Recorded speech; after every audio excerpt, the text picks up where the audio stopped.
Hello, everyone. This is Kev, and this is Black Man Being Brutally Honest. And thank you for your patience tonight. Just want to let y'all know if you're watching, you could have chose to do anything else, but you chose to spend the time here watching the program. And um, welcome to the show. So, what we're going to talk about tonight is some we're thinking about. Um, and I like to call it ADOS versus people of color. The reason why I came up with this is yes, an Ice Cube inspired theme for tonight because I do feel a certain way about it, and we're just gonna get into it. Okay, so okay, I'm an Alabama guy. Not the football team, but I'm actually from the state.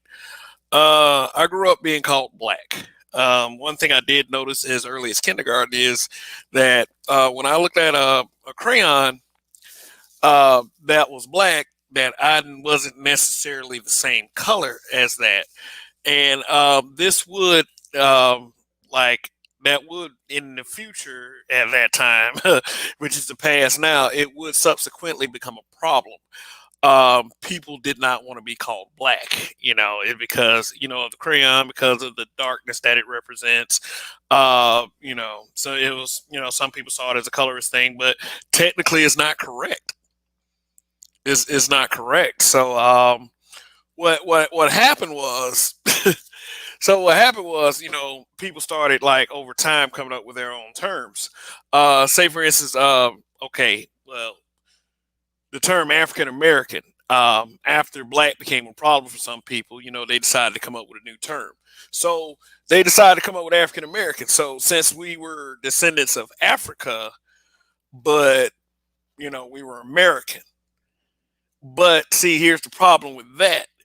There's white folks in Africa. So if you're like a white person over here, and your family who is European, really from descent, but they are from Africa, then doesn't wouldn't that make you African American? Which it sounds kind of strange, but in recent memory, I would say we started to come up with other terms to be more specific and more technical. One of the terms that came after African American was a person of color. Now, you got to feel some way about that because person of color is just inverse for a colored person. And, nobody in this day and age that I know wants to be called colored. So, what's up, Roger? How's it going? What's happening, brother? How you doing this evening? I'm great. I'm great. How you doing? I'm good, sir. See that you didn't have any plans, so you decided to stop by. Nah, I ain't gonna say I didn't have plans. That's a lie. I just decided to stop by. Oh, okay. Just is what Okay. it is. Oh, okay. That's cool. So, I was just talking about ADOS versus people of color tonight. That's the good, conversation.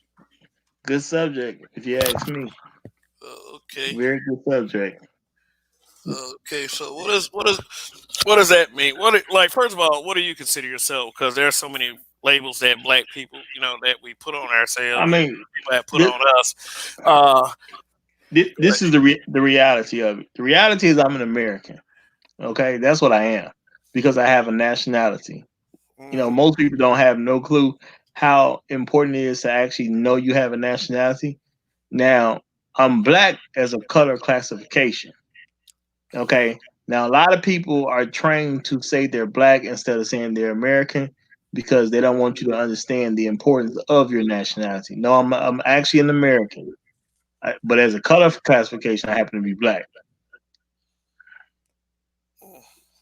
well, black is the most common thing that I know, and it was important to me to identify as a black man because that's pretty much all I've known. Like I would reference to the name of this YouTube channel. If I, just by I don't know. I guess just by just I guess the comfort in the term that I was able to name this particular YouTube channel, Black Men Being Brutally Honest. And when I did name this channel, I was thinking about that.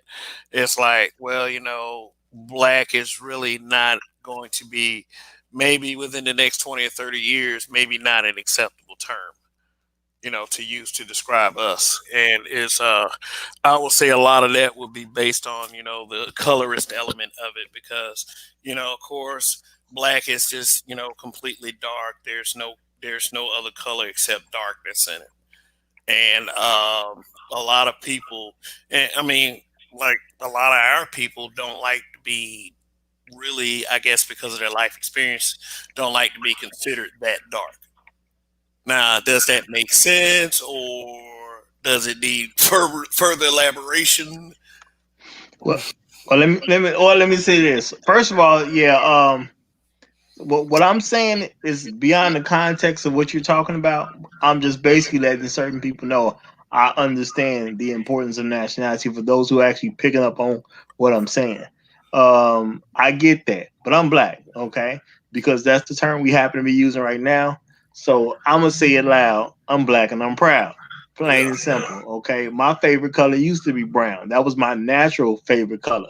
Once I grew up and understood the world a little bit more, and I started understanding we as a people were called black, I switched my favorite color to black. So it's black now. That's how into it I am. Okay. So, so black just kind of stuck with us, and black was just a term that was always used. It was modernized. It was streamlined through mainstream media. It's the acceptable term. Now, for the our historians and our critical thinkers, of course, it was necessary that we had other terms because, like I said, people didn't want to be called black necessarily. So Jesse Jackson, I think it was in the late '80s, mid late '80s, came up with the term African American, and Yeah, here bad term. we go. Welcome to the panel, RBR Network. How you doing? Oh, doing all right. Thank you for having me. I think I was listening to you guys for the first time last night. I think it Uh, was just about Jamil Hill or something like that. But yeah, no, I don't mind joining the discussion. You know, okay. Taz and them kick me off. Taz and them don't appreciate the truth. They pushing that Republican nonsense. I'm about the truth. You understand what I'm saying? Okay, we're about the truth, and you're over here brutally honest. So I noticed that you shared my video. Yes. Yes, and you had a little paragraph. I just like some clarity on said thought, sir. Let me see if I can read it real quick. I mean, it just for conversational purposes. Yeah, it's good that you guys get those because there's a lot of censorship going on, a lot of hiding and running and ducking and hiding under the bed. So Yeah, it's good. I think there's a lot of funny things going on with YouTube as well. Like this sector of YouTube is becoming bigger and more potent, so they always try to do things to slow us down. But uh, but let me see. Let me see. I'm trying to see. I'm in the process of looking for it right now. So Yeah, there's if you probably a lot of if you wanna make a opening statement, RBR, good, you can go yeah. right ahead. Well, okay. Now, as far as the ADOS thing is concerned, now you know that the original British colonies, the 13 British colonies, were colonies of Great Britain. So the slaves were British. They were British property. And then the Louisiana Purchase, which hadn't taken place yet, those slaves were French because that was French property. And then the Mexico owned California and some of the other places. All right. French owned Quebec and all that old shit. So they were not ADOS. We are not the descendants of American slaves. We're descendants of British slaves of Great Britain. And a lot of white people know that. Definitely the Russians know that. And so they know that if we were to get reparations from the United States, they would sue us and we wouldn't get shit because the slaves were not ADOS. They were not American. They were British. They were they were French, and that would be a problem legally. So logistically, the courts have ruled in the Baki case at USC that you can give restitution to people who were adversely affected by slavery and past discrimination. You just can't call it reparations. So the Jews didn't get reparations from the United States. They got the reparations from Nazi Germany, who perpetrated the crime against them. The Japanese didn't get reparations from Japan. They got reparations from the United States because United States interned them during World War II. So you have to get restitution from the country that perpetrated slavery. And in North America, there are other parts that the Dutch and other the French and other European nations had enslaved. But in North America, the slaves were British. And so T.I. is right. Idris Alba is right that the descendants of British slaves can get restitution from Great Britain, from London. But American slaves can't. And these white folks know that. And a constitutional law professor like Barack Obama, 15 years constitutional law professor at Chicago University, he knows that. I know that. Tone Talk and Yvette Cardell, they don't know that, which is crazy. Because how you going to be lawyers and you don't know anything about the Constitution and who can get reparations from who? Russia knows damn good and well that they have no business talking about black reparations and ADOS. We ain't getting ADOS from Russia. They didn't have a damn thing to do with slavery. They're just trying to get Trump reelected. Oh, okay. So yeah, we got to be a little smarter than what we're being on that issue. Yeah, I understand that, but yeah. So the intent of the term ADOS, you past the literal meaning as you try to give. You're saying that it's invalid, correct? Yes, they were not. The slaves were not ADOS. They were British. British slave. Like, what are you talking about? The black slaves? Yeah. See, everybody. When a company has a territory, right? When Great Britain founded the 13 colonies, right? Mm-hmm. Every single person that was in North America was British. It was like Puerto Rico. You know, these are a U.S. territory. The Dominican Republic. You know, these are U.S. territories. No different than Hawaii. So they might not be states, but they are U.S. territories, which would mean that their citizens have the rights and protections under the U.S. government. Any wrongdoing that was done to them or onto them would be the responsibility of the U.S. government because they are a territory of the U.S. So that's just the way the law works. Doesn't mean we couldn't get $4 trillion from Obama, because we did. We just couldn't call it reparations. What did they call it then? Because people didn't call it reparations. Well, they called it the stimulus. That was $2 trillion. The $300 billion. Hold up. Now, then that stimulus go to white people too, so you can't call that reparation. That's another part of the Constitution. You can't discriminate against somebody based on their race, religion, creed. Now, what the courts have ruled in the Baki case, if you're familiar with it, Baki was a white boy. He wanted to go to USC medical school, and he was denied. And then, but O.J. Simpson got in, and Lynn Swan got in, and Garrett got in, and Rodney Peete got in. And he was like, what the fuck? So he sued because he was white and they were black. And the courts ruled that, yes, they were black, therefore they were discriminated against in the past. They didn't call it reparations, but they said it was past discrimination.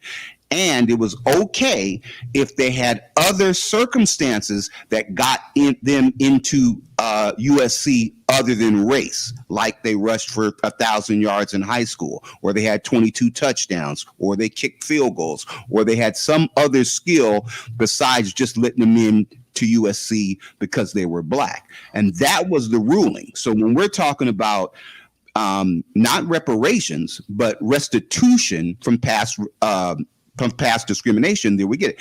Amadou Diallo. Now, he was killed in New York, but he wasn't ADOS. He wasn't American. He was African. He got paid. How come? Because they shot him because he was black. They didn't say, "Oh, he's ADOS and we're gonna shoot him." No, they shot him because he was black, so he got paid. Laquan McDonald, Trayvon Martin, so Breonna Taylor. So these people are being paid because their constitutional rights were violated based on past discrimination, not because they were descendants of British slaves. So that's the reason. That's under those circumstances, it passes constitutional muster. So what the Tone Talk and Ice Cube and all these other people don't understand is white people hate us because we're black. We could play all the games we want to. Okay, whoa.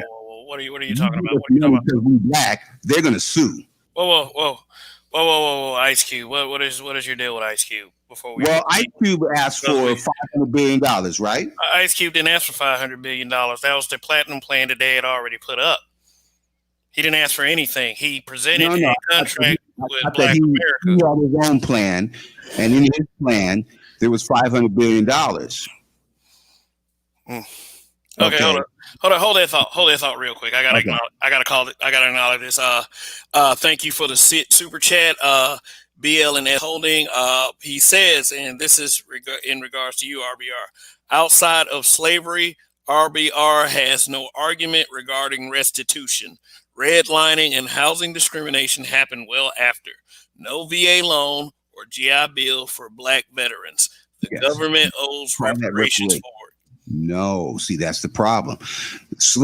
Reparations for slavery would not include redlining. It would not include housing discrimination. It would not include Jim Crow. Now, if you remember, when Abraham Lincoln, I think that's what he was saying. When Abraham Lincoln became the president of the United States of America, when the Confederate States and the Union became the United States, the first official act of the newly minted president was the Emancipation Proclamation, which did what? Which ended slavery. So you cannot sue the country that ended slavery and then leave the country that perpetrated 250 years of slavery alone. No, you have to sue the country that perpetrated the crime, and that would be Great Britain. Now, I didn't say that you couldn't get discrimination because the courts have ruled that you can. It's called affirmative action. You can do that. You can pay black people for housing discrimination in the past, for all kind of stuff. That's what the Voting Rights Act is. That's what the Civil Rights Act was. So you can get money specifically for past discrimination, like if they shoot you or whatever, past discrimination. If you can prove past discrimination, you can't. It doesn't have anything to do with whether or not you're ADOS. It's just you have to be black. Okay, then you can get the money. So what we're doing is we're making a argument that won't stand up legally. The minute you call the $1 trillion in healthcare savings reparations, they're going to sue you and you're going to lose it. When did anybody call healthcare savings reparations, though? Lindsey Graham did. He was right. He said the Affordable Care Act is reparations. Can y'all hear me now? That doesn't stand on anything. But that doesn't stand on anything, though. Roger. Let me let Edward get in real quick, and then you, because Edward been kind of waiting for a second. What up, Edward? Yeah, what's up? What's going on? Would you care to give an opening statement and what you're thinking on what you've heard so far? But this. All right, I'll keep this quick because I want to do more listening and talking for once. This is gonna be entertaining. But as far as like why ADOS exists, let's be clear here. First of all, it's not even designed to necessarily deal with African immigrants in particular. It's designed to basically get around the people of color bullshit. The people of color is a form of benign neglect. Yeah. There's been a hidden policy in the Democratic Party called benign neglect. It's kind of like the Southern strategy, except the Southern strategy is overt with the Republicans. They're telling you they're doing this shit versus the Democrats are pretty much saying we are going to do everything to not do shit for you, but still ask for your vote. And obviously, because we're the we're the main group of that, we're the ones that's asked out. So they give shit to immigrants, which a lot of African immigrants are getting shit based on them being immigrants. So this is how they get legal things based on the country that they come from.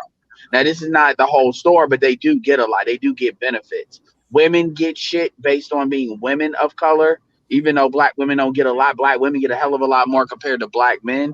And so the ADOS thing is designed to do really two things. Number one is designed for us to focus on our own issues as a group, because there's certain things that are unique to us as far as issues, even outside of politics, because the diaspora is not built the same way, even structurally from a family standpoint, as the ADOS group typically is. And it's also designed to basically allow us to properly lobby the government for what we need.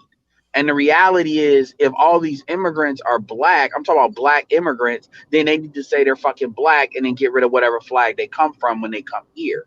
Now, they clearly don't want to do that, so they can take whatever they want to do. They can take that up with the government on their own. When we agree, we agree. When we don't, we do what we need to do. It's just business. It's just like it's just like the church. The church has Christianity, has Catholicism, Christianity has Protestant, and then you have all of the denominations amongst that. It has nothing to do. It's just business. That's all. And really, it shouldn't even be a big deal, to be honest with you. People make it a big deal because they know that the shit is going to get redirected. That's all that is. That's all it is. It's not even a big deal, man. People, I don't even understand why people have a problem with it. But that's my first statement.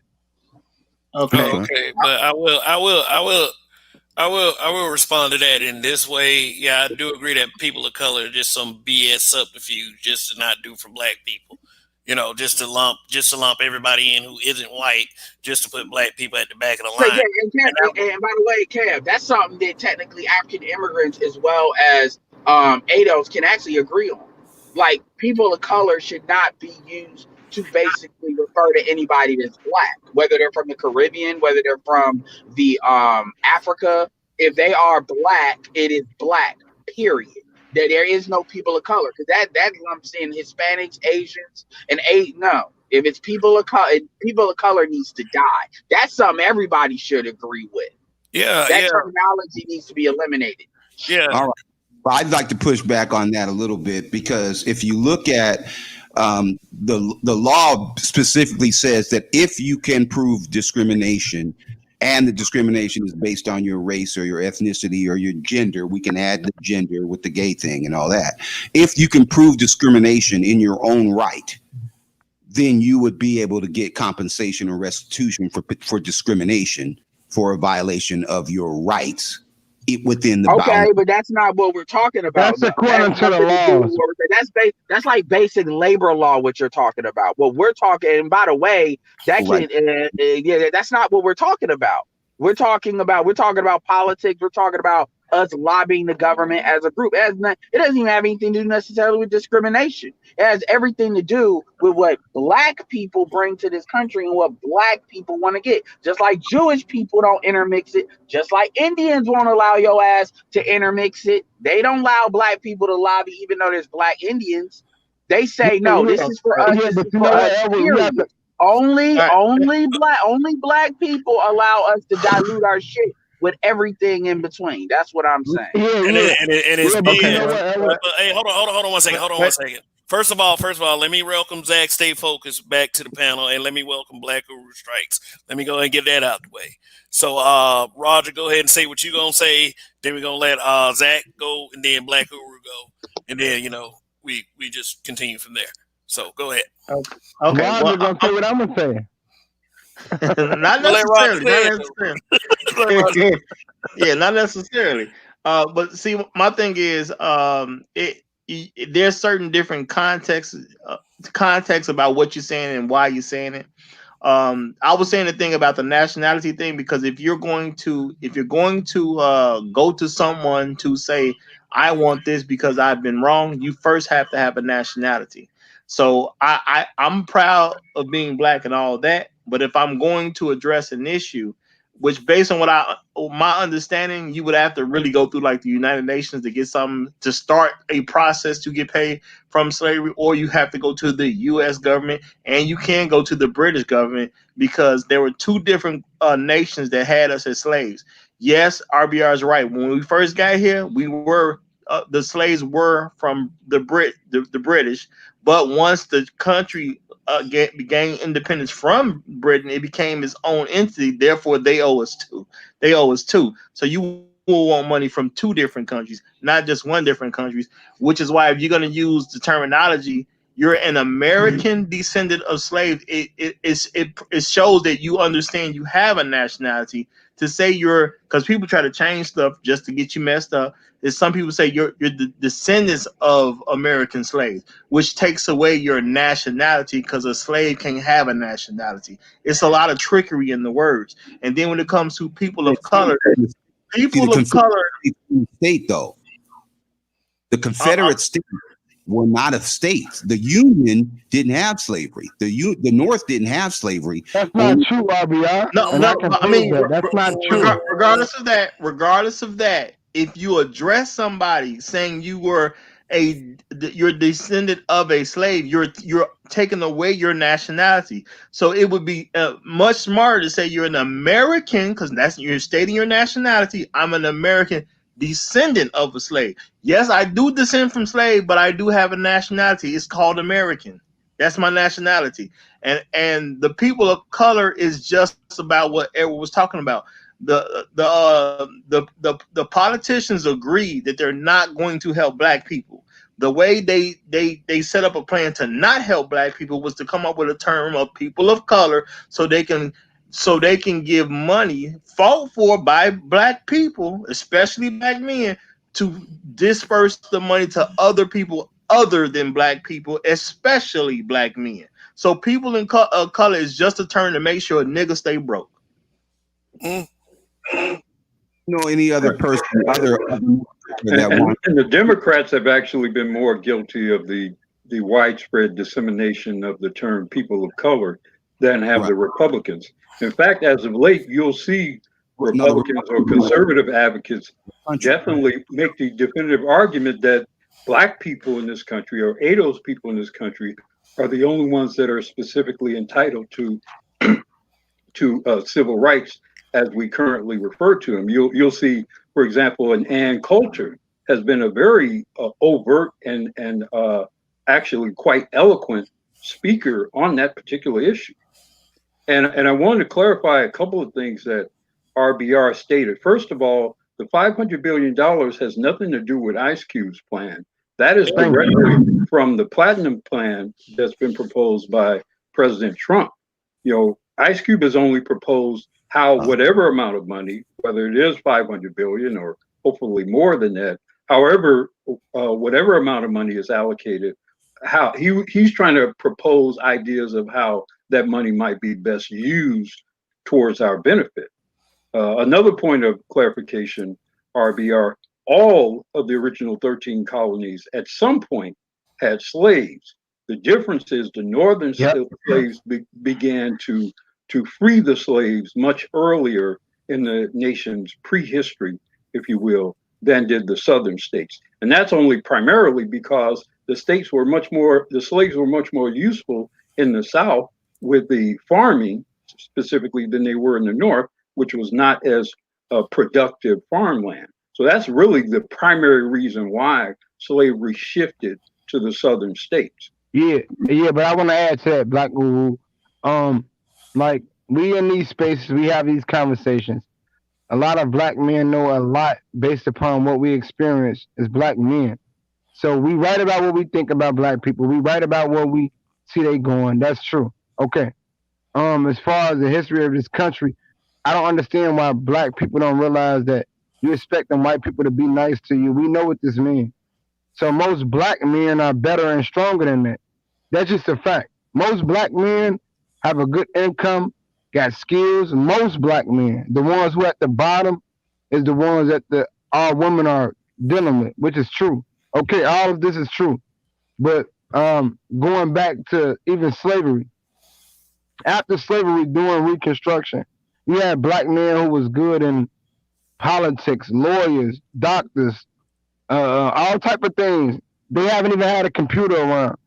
So why in the hell are black people have social media, all this in this day and age, and we are so divided and brainwashed because we love America too much?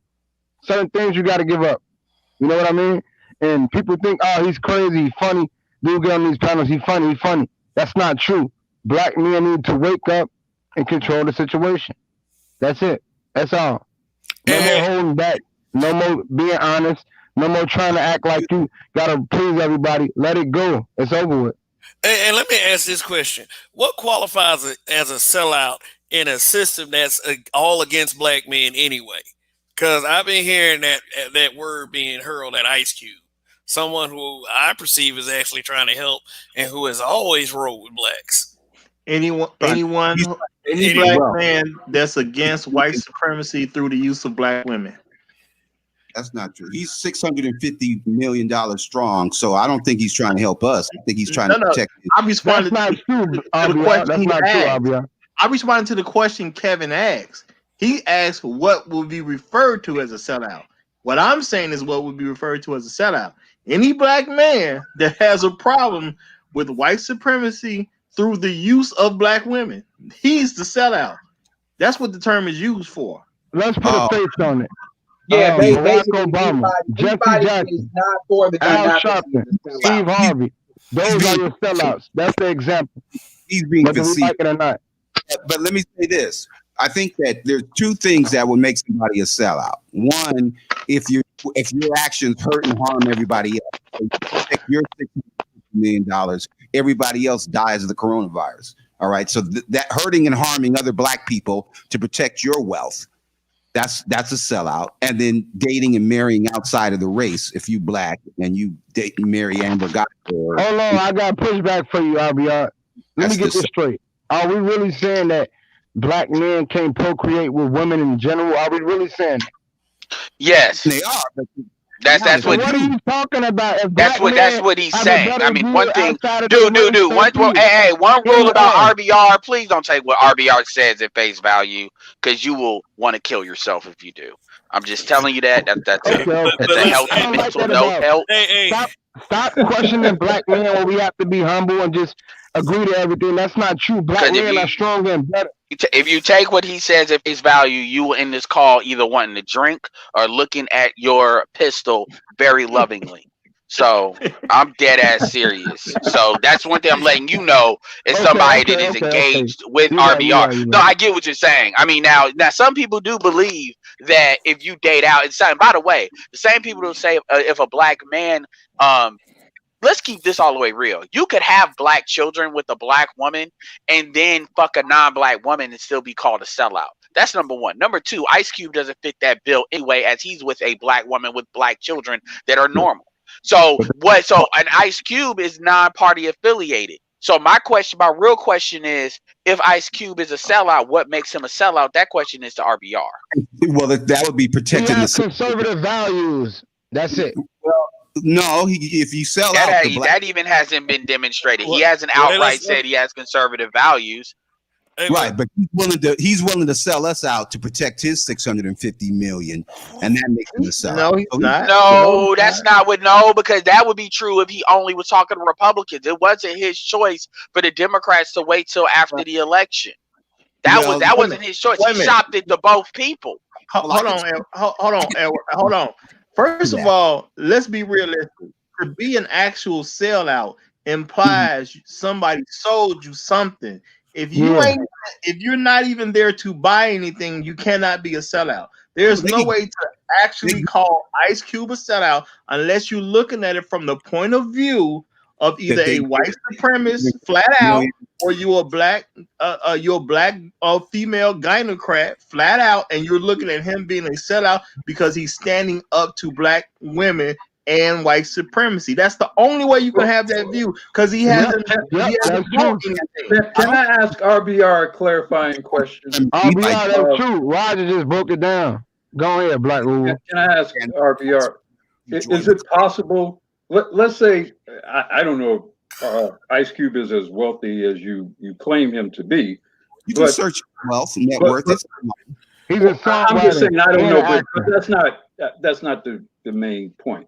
I guess my question to you would be, for a black man to have $500 million or $1 billion, do you assume that because any black man has wealth at that level or above, he must be a sellout just by virtue of his being extremely wealthy?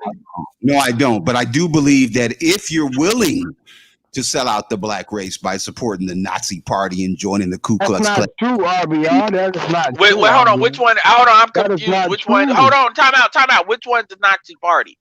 Because the Nazis, I'm confused. Hold on. Because that's not the Nazis got. The Nazis did not get the The Nazis did not get the final solution from the Republicans. The Nazis got the final solution, or Hitler got the idea for the final solution from Fabian socialists. And Fabian socialists are typically Democrat. No, I understand that, but that's not true. The Nazis. No. Okay. No, time out. So RBR. Oh no, I'll prove it. Hold on, y'all. Who's the pro-choice party in the United States? The Democrats or the Republicans? Democrats.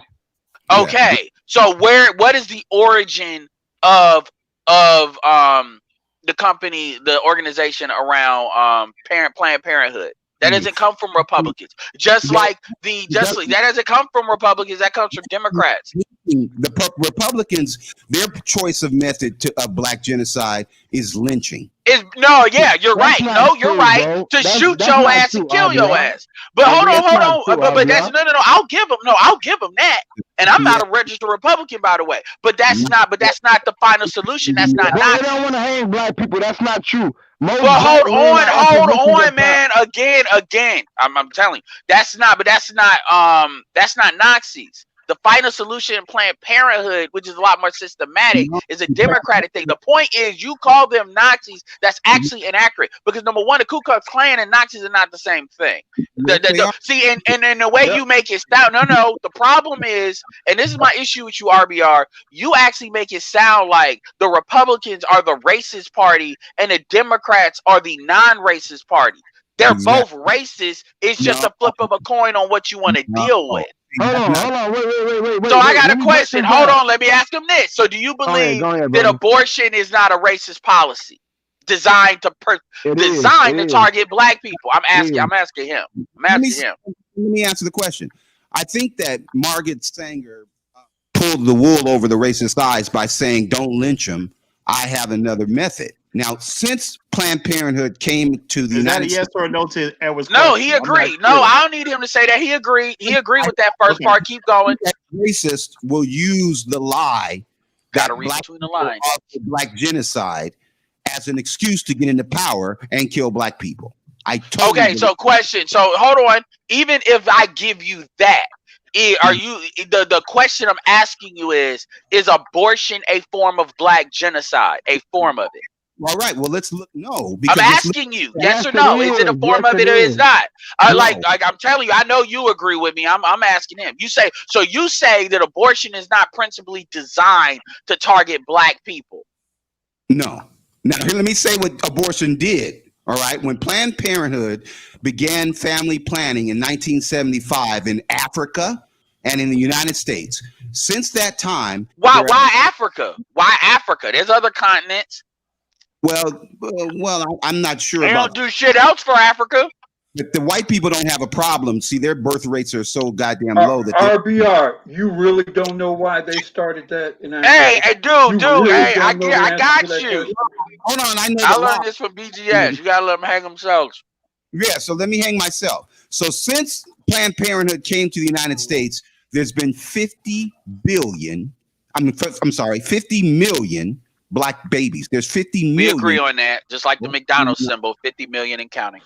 Right now in Africa, there's 3.3 billion black people. Does that sound like genocide to you? No, there's not 3.3 billion black people in Africa, Let's but that's not true. It's more like a billion, but a little bit over a billion. But hold on. But the purpose, number one, and number two, Planned Parenthood did not start. Planned Parenthood started in the United States of America. So. But they my question, no. But you don't look at it by number. You look at it by percentage, because they ain't really got started in Africa yet. Because Africans are not really doing that yet. That's the issue. They don't have the same kind of infrastructure. So I'm talking about the United States. See, you making it a black thing. I'm talking about ADOS. So hold on. My question to you is. I said, because number one, you're saying the Nazis and stuff like that in the United States, and you tried to use all black people globally to try to shimmy away from it. You admitted 50 million people, which you don't even count the people that the kids they would have had and the kids they would have had, by the way. But whatever, 50 million people in the United States of America. So in the United States, amongst African Americans, is that a targeted genocide or no? No. Now let's look at the reality of what happened in 2008. Now there were 500 black abortions per 1,000 live black births, according to the CDC and the University of Michigan. You realize that means 50%. Yeah, 50% black abortions. So you're saying that half of everybody born in the United, that's not correct, but you just said half of everybody in the United States, the black people were killed. That's a 50% kill rate. Do you understand how high that is? Yeah, I do. It's 50%. You're absolutely right. Now let's look at 2008.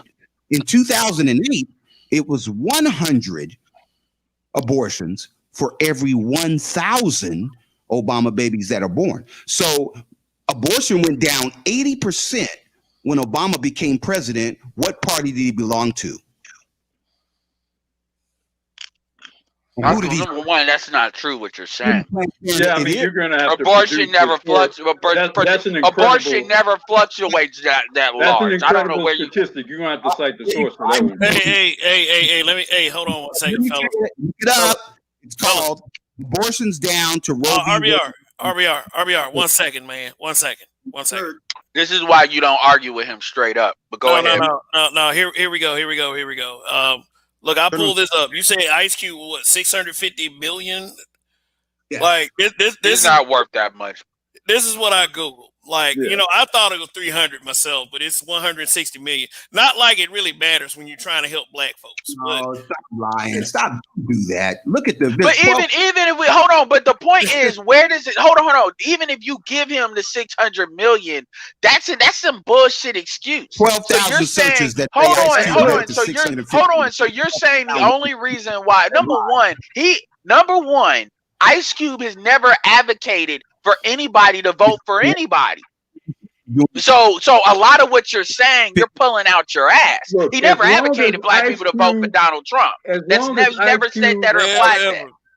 As long as Ice Cube has been active in the entertainment business, and as many things that he's been involved in, and as famous as he has been, believe me, if Ice Cube truly had sold out, he'd be worth several multiples of $160 million. No, he would have beat Kanye and them to the $1 billion. Yeah, he would have easily been as rich as Kanye.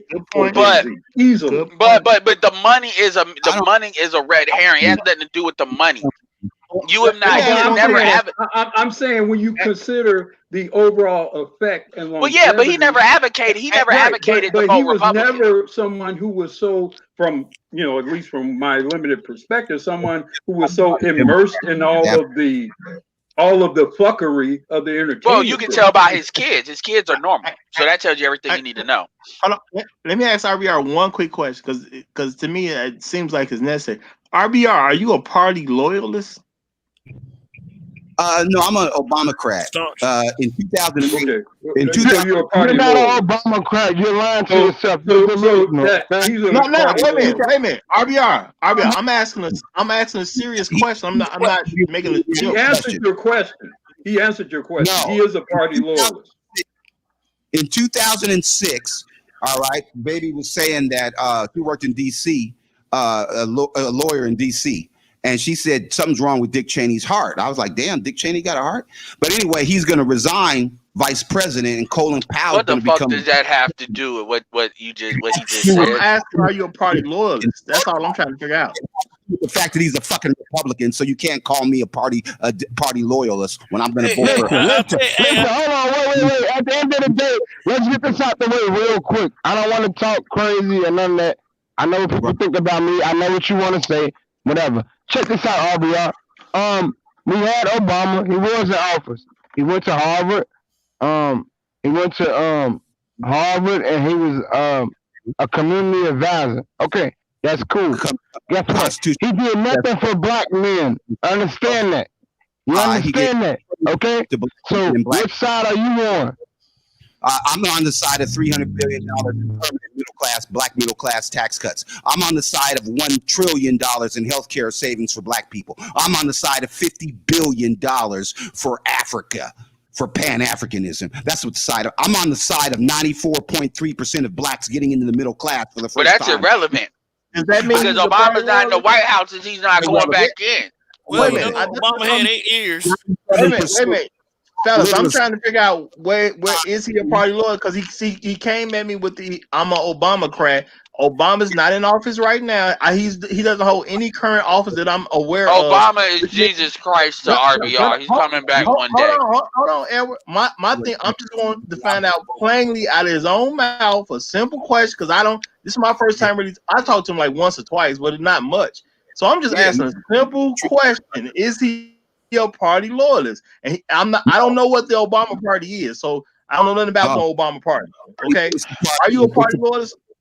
Dollars to black people, 94.3% of black people. That's not what I'm asking you, though. That's not what I'm asking. In healthcare. Are you going to answer his question, RBR? Are you going to answer his question, bro? I mean, y'all act like y'all don't know what the fuck y'all dealing with. Bro, just give him a second. He new to me. He new to me, basically. RBR, I don't care about all the other stuff that you are with. I'm asking a simple question about the political parties in America. Are you a party loyalist? It's just a simple question, brother. Hell no. If Obama went independent or turned Republican on the motherfuckers, went Notre Dame on them motherfuckers, I'd be independent. I'd go Notre Dame on the motherfuckers.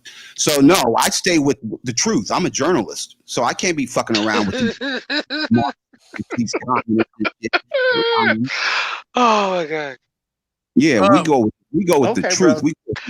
Before you leave, RBR, I'm gonna need you to stop like spamming people in the email. I don't know what technology you got to keep your emails out of the fucking spam box. Yo, even Nyla says I was going through my email clearing the shit out. Even Nyla says I had it like a reply. Said, "That's not fucking with me, goddamn it." But seriously, you need to stop doing that shit. Emailing everybody like that's one thing I want to make sure before you like disappear on us. But well, I only Obama, but the truth, yeah, because that's some Russian bot shit right there. But Obama's not in the White House, and the truth is, Obama worked for Nancy Pelosi. Like Obama comes from the school of Nancy Pelosi as far as the Democratic Party. So Nancy Pelosi's the closest thing to Obama. Well, that would be a lie. Now, that is very much true. This is why that is very much true. It was Nancy Pelosi, and I forget the senator from North Dakota that lost. Like people didn't think he would lose, but he lost. Those are the people that elevated Obama. The Harry Reid, those are the people that he worked. Those are the people that protected him in the party. So that's the school of the party he comes from. Obama does not have his own school. Are you talking about? No, he's a constitutional law professor, 15 years at the University of That Chicago. doesn't mean shit. That doesn't mean jack shit. He understands constitutional law, and that doesn't mean understand. Hey, guess what? That he is not a Supreme Court justice. I think so Amy Barrett hold on. Amy Barrett's gonna have a hell of a lot more to say about.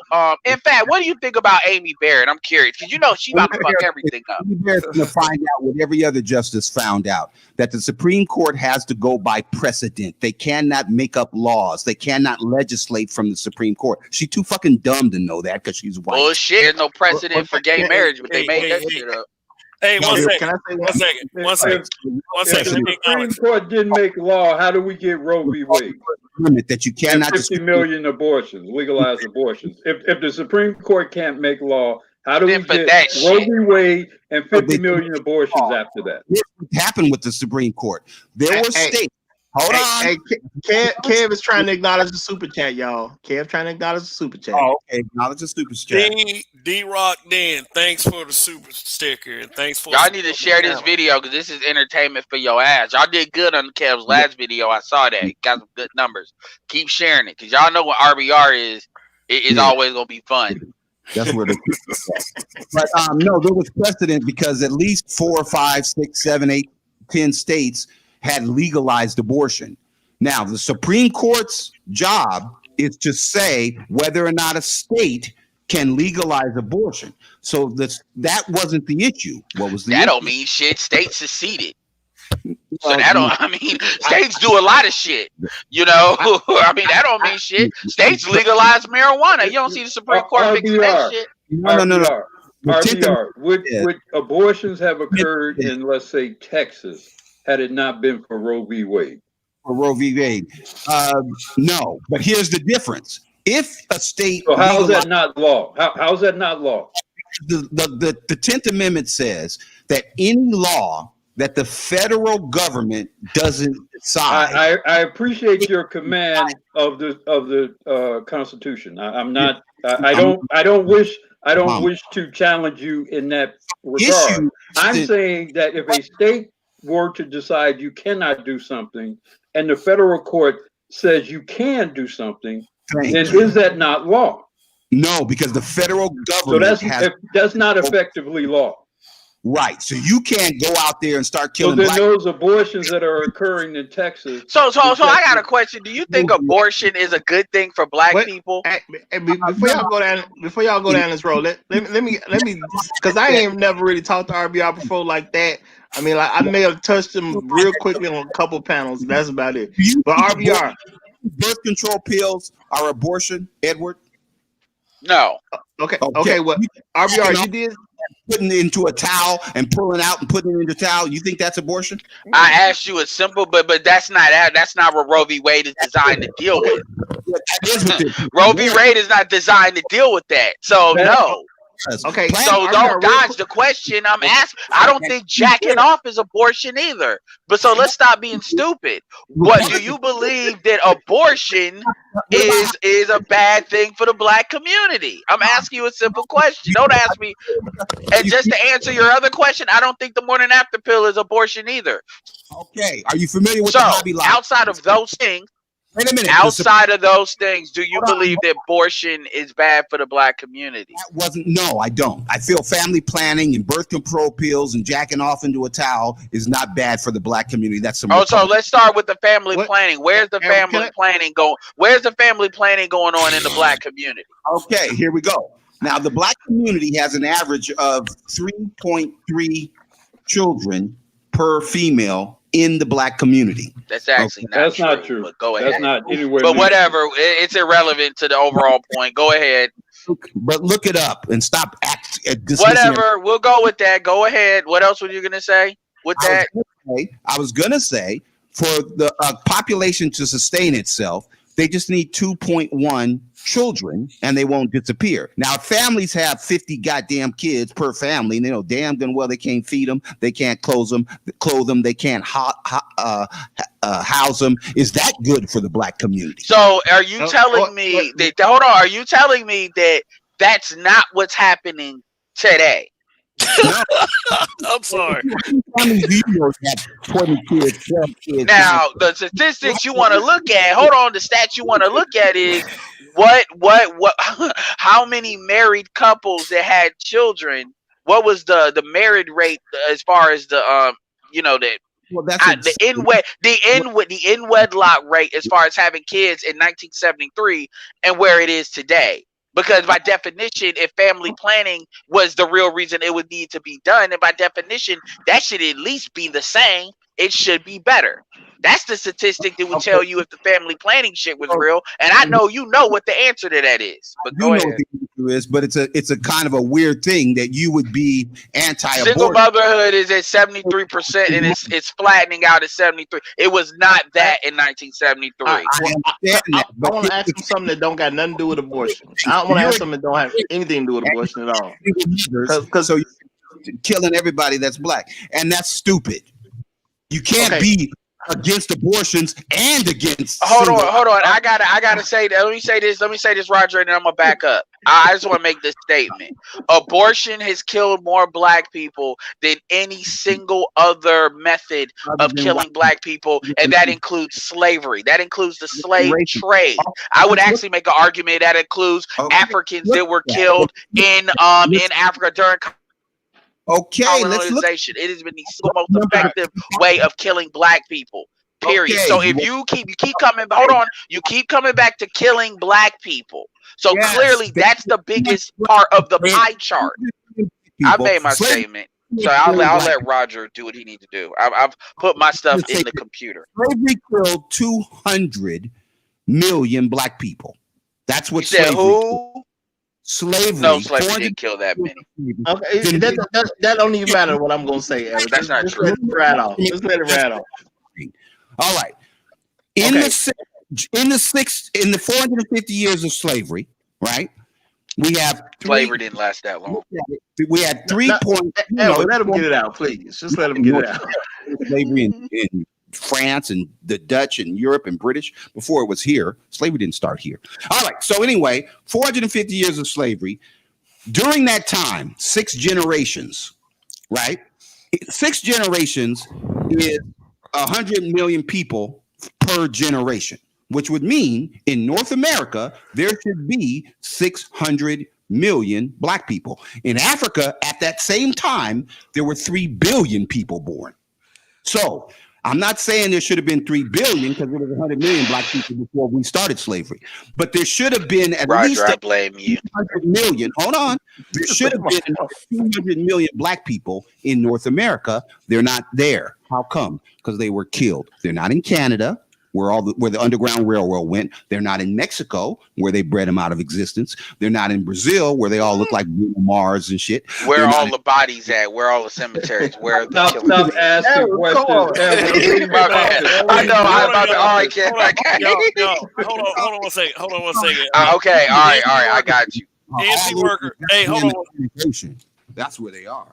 Okay. NC worker just came up to the panel. Welcome, brother. I think it's your your first time, and just go ahead and get your opening statement. Say what you got to say. This is brutally honest. How you do, NC? Good evening, gentlemen. What's up, NC? What's up? Yeah, have fun with it, man. Wow. Thank you for letting me come on your panel. Absolutely. Wow. He don't even know where to start now. He's verklempt. So goodness. I wasn't prepared for this. I just got off work. I wasn't prepared for all this. But I'm sorry.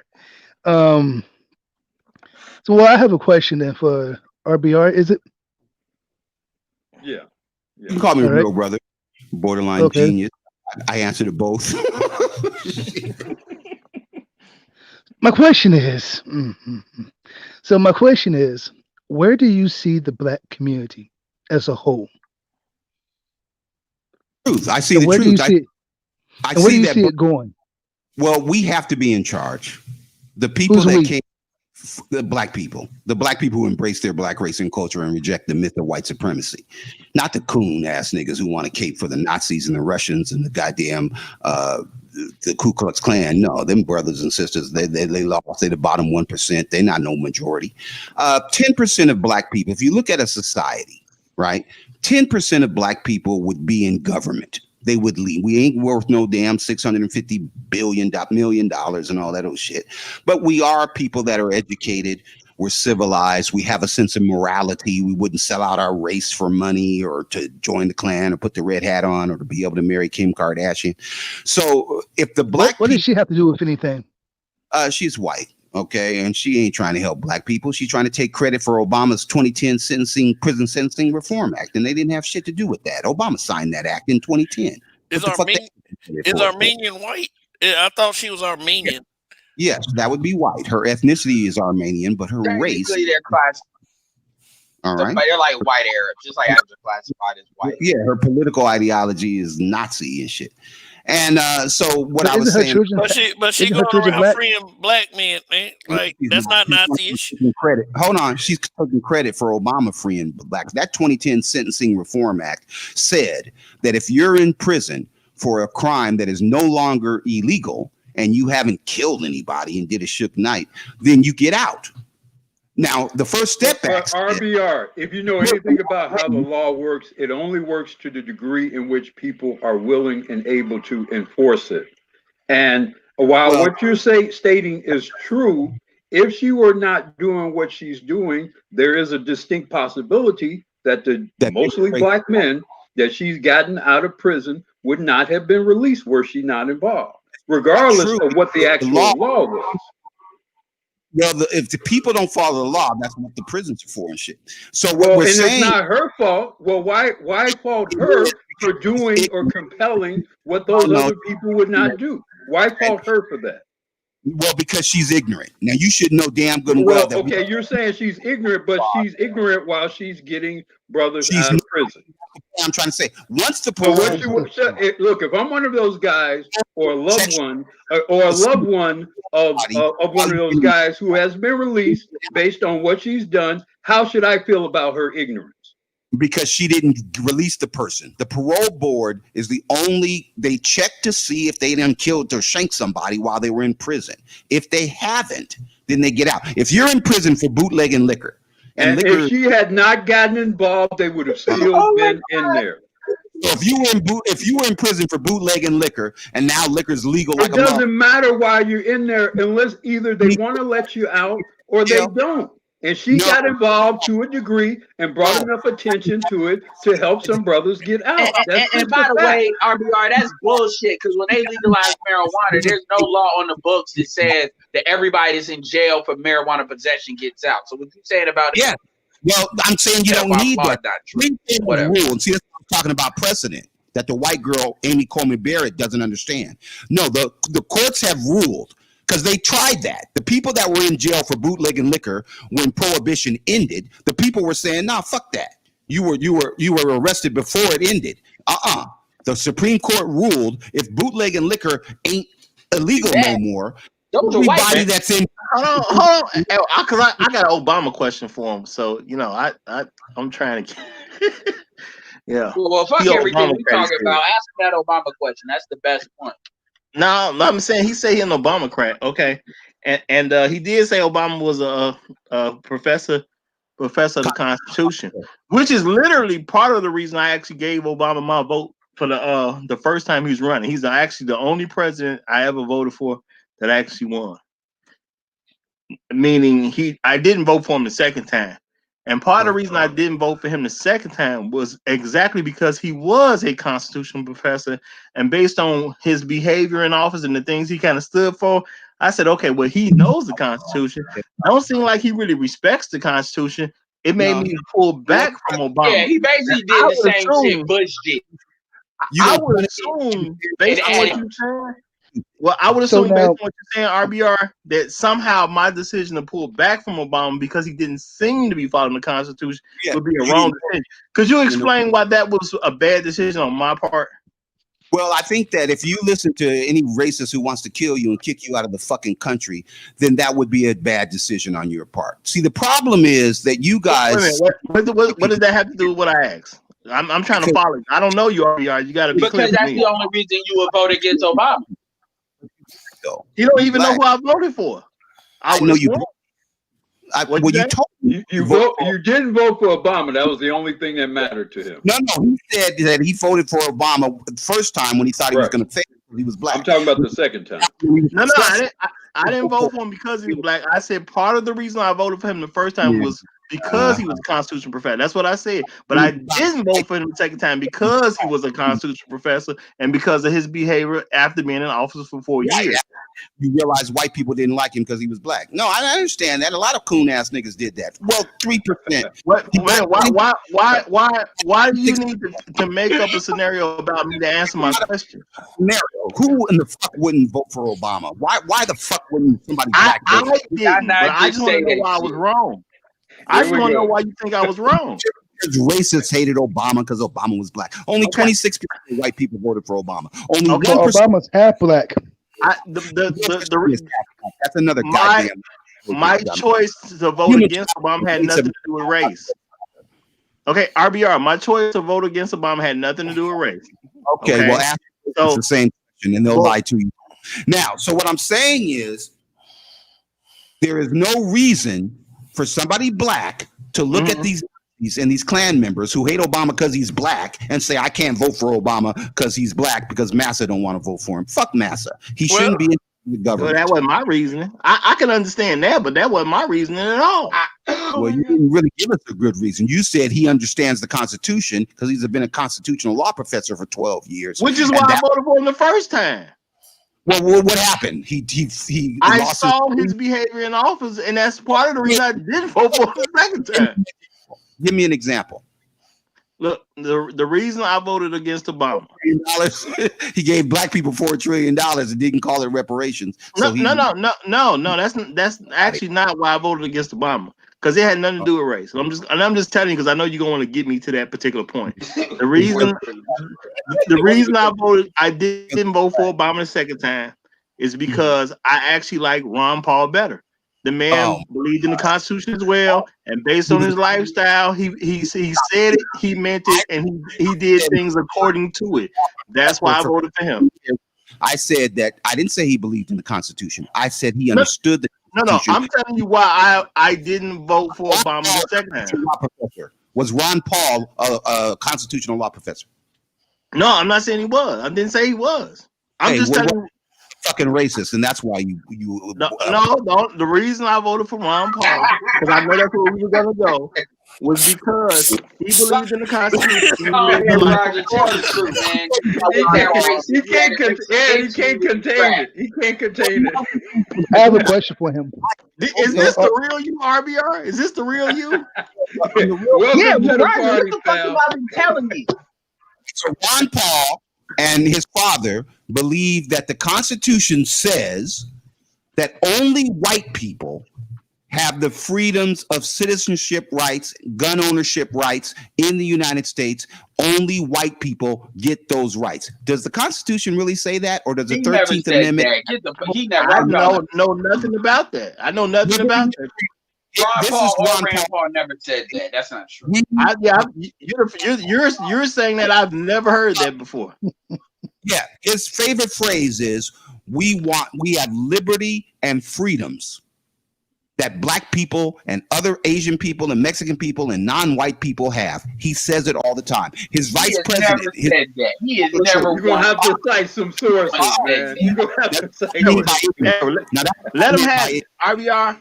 I'm not saying you lying. All I'm saying is I never heard it. I'm not saying you lying. I'm just saying I never heard it. When I actually started looking into Ron Paul, because I don't go vote off who they put on TV. I actually research candidates, and I just never happened to see that information. That's all I'm saying. Well, he's a libertarian. They call themselves strict constitutionalists. What does that mean? It means that they only accept the Constitution before the amendments. But the founding fathers made the Constitution amendable so that one day a black president can get rid of slavery. They admitted that part. Well, I then saw why? no indication that Ron Paul had a problem with that. Well, of course, all libertarians do. They call themselves strict constitutionalists. They don't accept any of the No, amendments. I They get don't you, but Ron Paul ran as a Republican, so that tells me how accept loyal he libertarian. is in that area. God I'm damn just it! he was no, he did run as a Republican when I voted for him. He ran as a Republican. I know he was a libertarian beforehand. I'm not saying he wasn't, but when he ran for office, he actually ran as a Republican. And when I researched him, not because they put him A on TV, libertarian but I and a strict researched. constitutionalist are not necessarily one and the same. Oh, exactly, and that's what I'm A saying. strict constitutionalist may be a subset of libertarian, but not Right. all libertarians are strict constitutionalists. And I didn't research the libertarians. I researched Ron Paul because he was the person running. And I'm saying the stuff that he's telling me about Ron Paul, even though I actually researched him to see who he is and what he stood for, none of this stuff came up.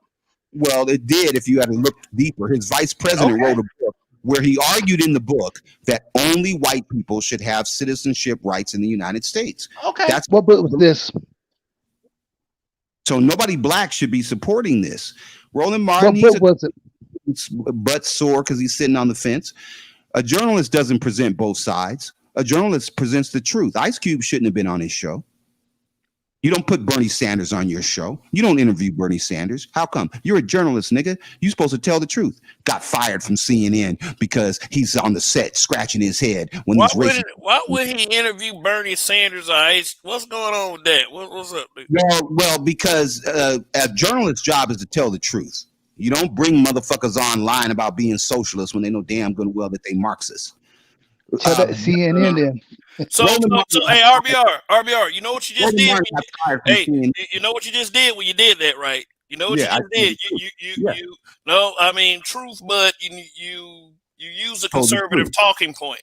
No, that's not a conservative. No, you use the talking point of those racists you talk about. Do not believe. Hold on, wait. RBR. Let me say something real quick. They believe in ideology. Hold on, RBR. Let me say something real quick. Unfortunately, whether you like it or not, according to this space, most black men have conservative values. Period. Yeah. They believe in family. They believe in less government. They believe in pulling themselves up out of bootstraps. These are decent black men in this space. Period. Now, wait a minute. You said that they want what? Small government? Yeah. I believe that most black men believe less government. I'm gonna tell you the reason why. Because what does that mean to you? So Bush had a deficit of $15 trillion. Trump is going to leave office after 4 years with a debt of $12 trillion. That's a national debt, but hold on, wait. That's a national debt, but 8 years ago we had a debt higher than that in this country, which caused the housing bubble, which caused the debt. Like that's old, bro. Black man been living under that. Man, hold on. Stick to the small government. So, do you think a $15 trillion deficit is preferable to $28 trillion, which is what Obama delivered to the U.S. Treasury and the Federal Bank? Which is yes. When we got of course logical. That's not accurate. But the whole point I'm trying to make is most black men believe in conservative values. And are you just listening to a bunch of fucking racists lying to you that if we destroy the government and drown in RBR, relax, RBR. They're not racist, so you can bring your house down. Racist, man. Take a deep breath. That's not racist, bro. Out of here. That is not racist at all. This is a corporation. Listen, America is a corporation you live in, and black men realize that. This is why they have good jobs, skills, own businesses, have money. This is like I don't know what you're talking about. These arguments. Which Nazi is advancing these dumbass Marxist arguments? Well, you don't use Nazis. Come on, man. You did call me Nazis. Come on, RBI. You know better than that. That's cheap. Karl Marx, that is not black. Karl Marx was Jewish. He was in Germany. Him and Hitler. He is a Marxist. That's history. It's so clever. You would use it just like every black would do. To try to convince us to change the conversation. Listen, this faith is solidified on what we believe in. Black men being leaders of the household, being real leaders. Period. Point blank. At Period. least I would say at least make your straw man arguments good. No, well, you don't know what a straw man argument is. Two Yeah, I plus know the two straw man. Look, dude, plus you've been two using equals straw man 4. arguments ever since you got Straw here, man. man. Thank Seriously. you, bro. Wait a minute. Can I ask That's straw man. Apples to Kev. oranges. Kev, Two Kev, equals Kev. What up? That- What up, man? What up? Just so I'm clear. Not a Just straw so I'm man. clear. That's a lie. Did he call me a racist, or he just told me I was listening to racist when I said I didn't vote for Obama the second time? You about He my didn't call you a racist, but he was saying the He views said I that listen you to vote racism. in. Actually, I think he supported called you Roger. a coon. I think he called you. Yeah. He tried to call you Uncle Tom, but the people who believe in more government is really the real Uncle Tom. Let's be real. The people who believe in Section 8, the people who believe in take that. that's bullshit. Black men are better than that, whether you like it or not. Well, let's accept that argument that the black man who brought in a record $28 trillion into the Fed Bank and U.S. Treasury. Okay. The white racist Nazi who had $15 trillion in debt and damn near bankrupted this country. And the motherfucker who's about to kill us all with the coronavirus. And we got $12 trillion in debt in 4 fucking years. That somehow is better because it's smaller.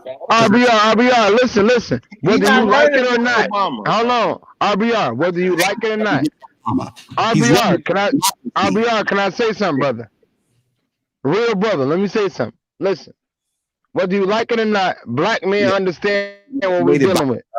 YouTube was created by black people, Stoic, so try again. You think No. black YouTube, you fucking idiot? No, they created white YouTube. We run this. Now, so what I'm saying is, if in fact $28 trillion and then another $3 trillion came in before the COVID virus under Obama's 2017 budget that Trump kept for 3 years, where he got the 2010 Sentencing Reform Act and the $830 million to HBCUs that Donald Trump is taking credit for. So these policies would be argued that they grew the government because it added $31 trillion to the U.S. Treasury and the Fed Bank. But that's better than a $20 trillion debt, wouldn't it be? But not under the Republicans. Oh, no, it was better when we had $20 trillion worth of debt. Really? Seriously? Fuck out of here. So government is not a business. That's another lie that the Donald Trump and them racists are telling you niggas. Government would be government. They are not in business to make a profit for Vladimir Putin and these damn Marxists. They are here to make. They seem to be for-profit prison complex. I mean, that would be some kind of business. We did everything we could. Obama did everything we could. Hold on. Obama did. Are you sure about that? Did Obama really do everything he could? Well, he did because No, he didn't. No, he didn't. Hold on. That water in Flint was still dirty when he left office, trying to get Hillary Clinton's dumb ass in office. Come on, man. Come on, man. The water in Flint was because of a racist the system to get the dirty water. Terrence Howard impression, kid. Give me your best Terrence Howard impression. We got the racist. Light up my comment, though. Light up my comment. Racist Republican government out of Flint, then the water was fine. See, the racism is not in the system. I heard one of you coons talking about the system. Man, hold up, dude. I'm from Alabama, man. We don't call people coons up here, dude. You don't call coons coons. No, okay. For real, dude. For real, honestly. I don't like that shit. I'm about the truth. Use that word very, very carefully. Well, I come on this platform. Seriously. Somebody that wants to sell out. I ain't with that word. I ain't with that coon word, man. For real. I mean, because you calling guys up here coons and that shit ain't cool. Seriously. Well, I know, but the fact that they are coons, that probably wouldn't be cool. No, motherfucker. What I'm saying is this: they talking about the racism being in the system and in the institution. I'm telling you that we realize that the racism is in the racism. That's what we talking about? Yeah. You guys think that somebody mentioned the system of white supremacy, the institutional racism. Well, we mention white supremacy. We talk about actual white supremacy, not some made up shit that can't be quantified about the white supremacy with made up information. Well, it's not made up information that the racism is in the. I mean, you've been making up. No, okay, guy. All right, Roger. Can you light up my last? Can you highlight my last comment, kid? System. Hold on. If you can get the racists and the white supremacists out of the system, you would get rid of the racism and the white supremacy. So, my last comment. The white supremacists in the system and then change the system and then tell the racists, okay, you guys. Okay. People now. I Okay. have a question. Go ahead. My last comment, Kev, mine. Oh, okay. Okay, got it. Obama's not on the ticket, man. Yeah, well, democracy is, and Obama So- represented last time we had a RBR. democratic supported democracy. Next, So RBR, let me ask you this question then. either shit. So now, from what I've been hearing from you, so it sounds like you're going to put your bid in for Joe Biden. That's correct? We already did. Me and Baby already did it. We made sure we got in early because these racists trying to cheat, trying to suppress the vote and shit. That Nazi to kill black people.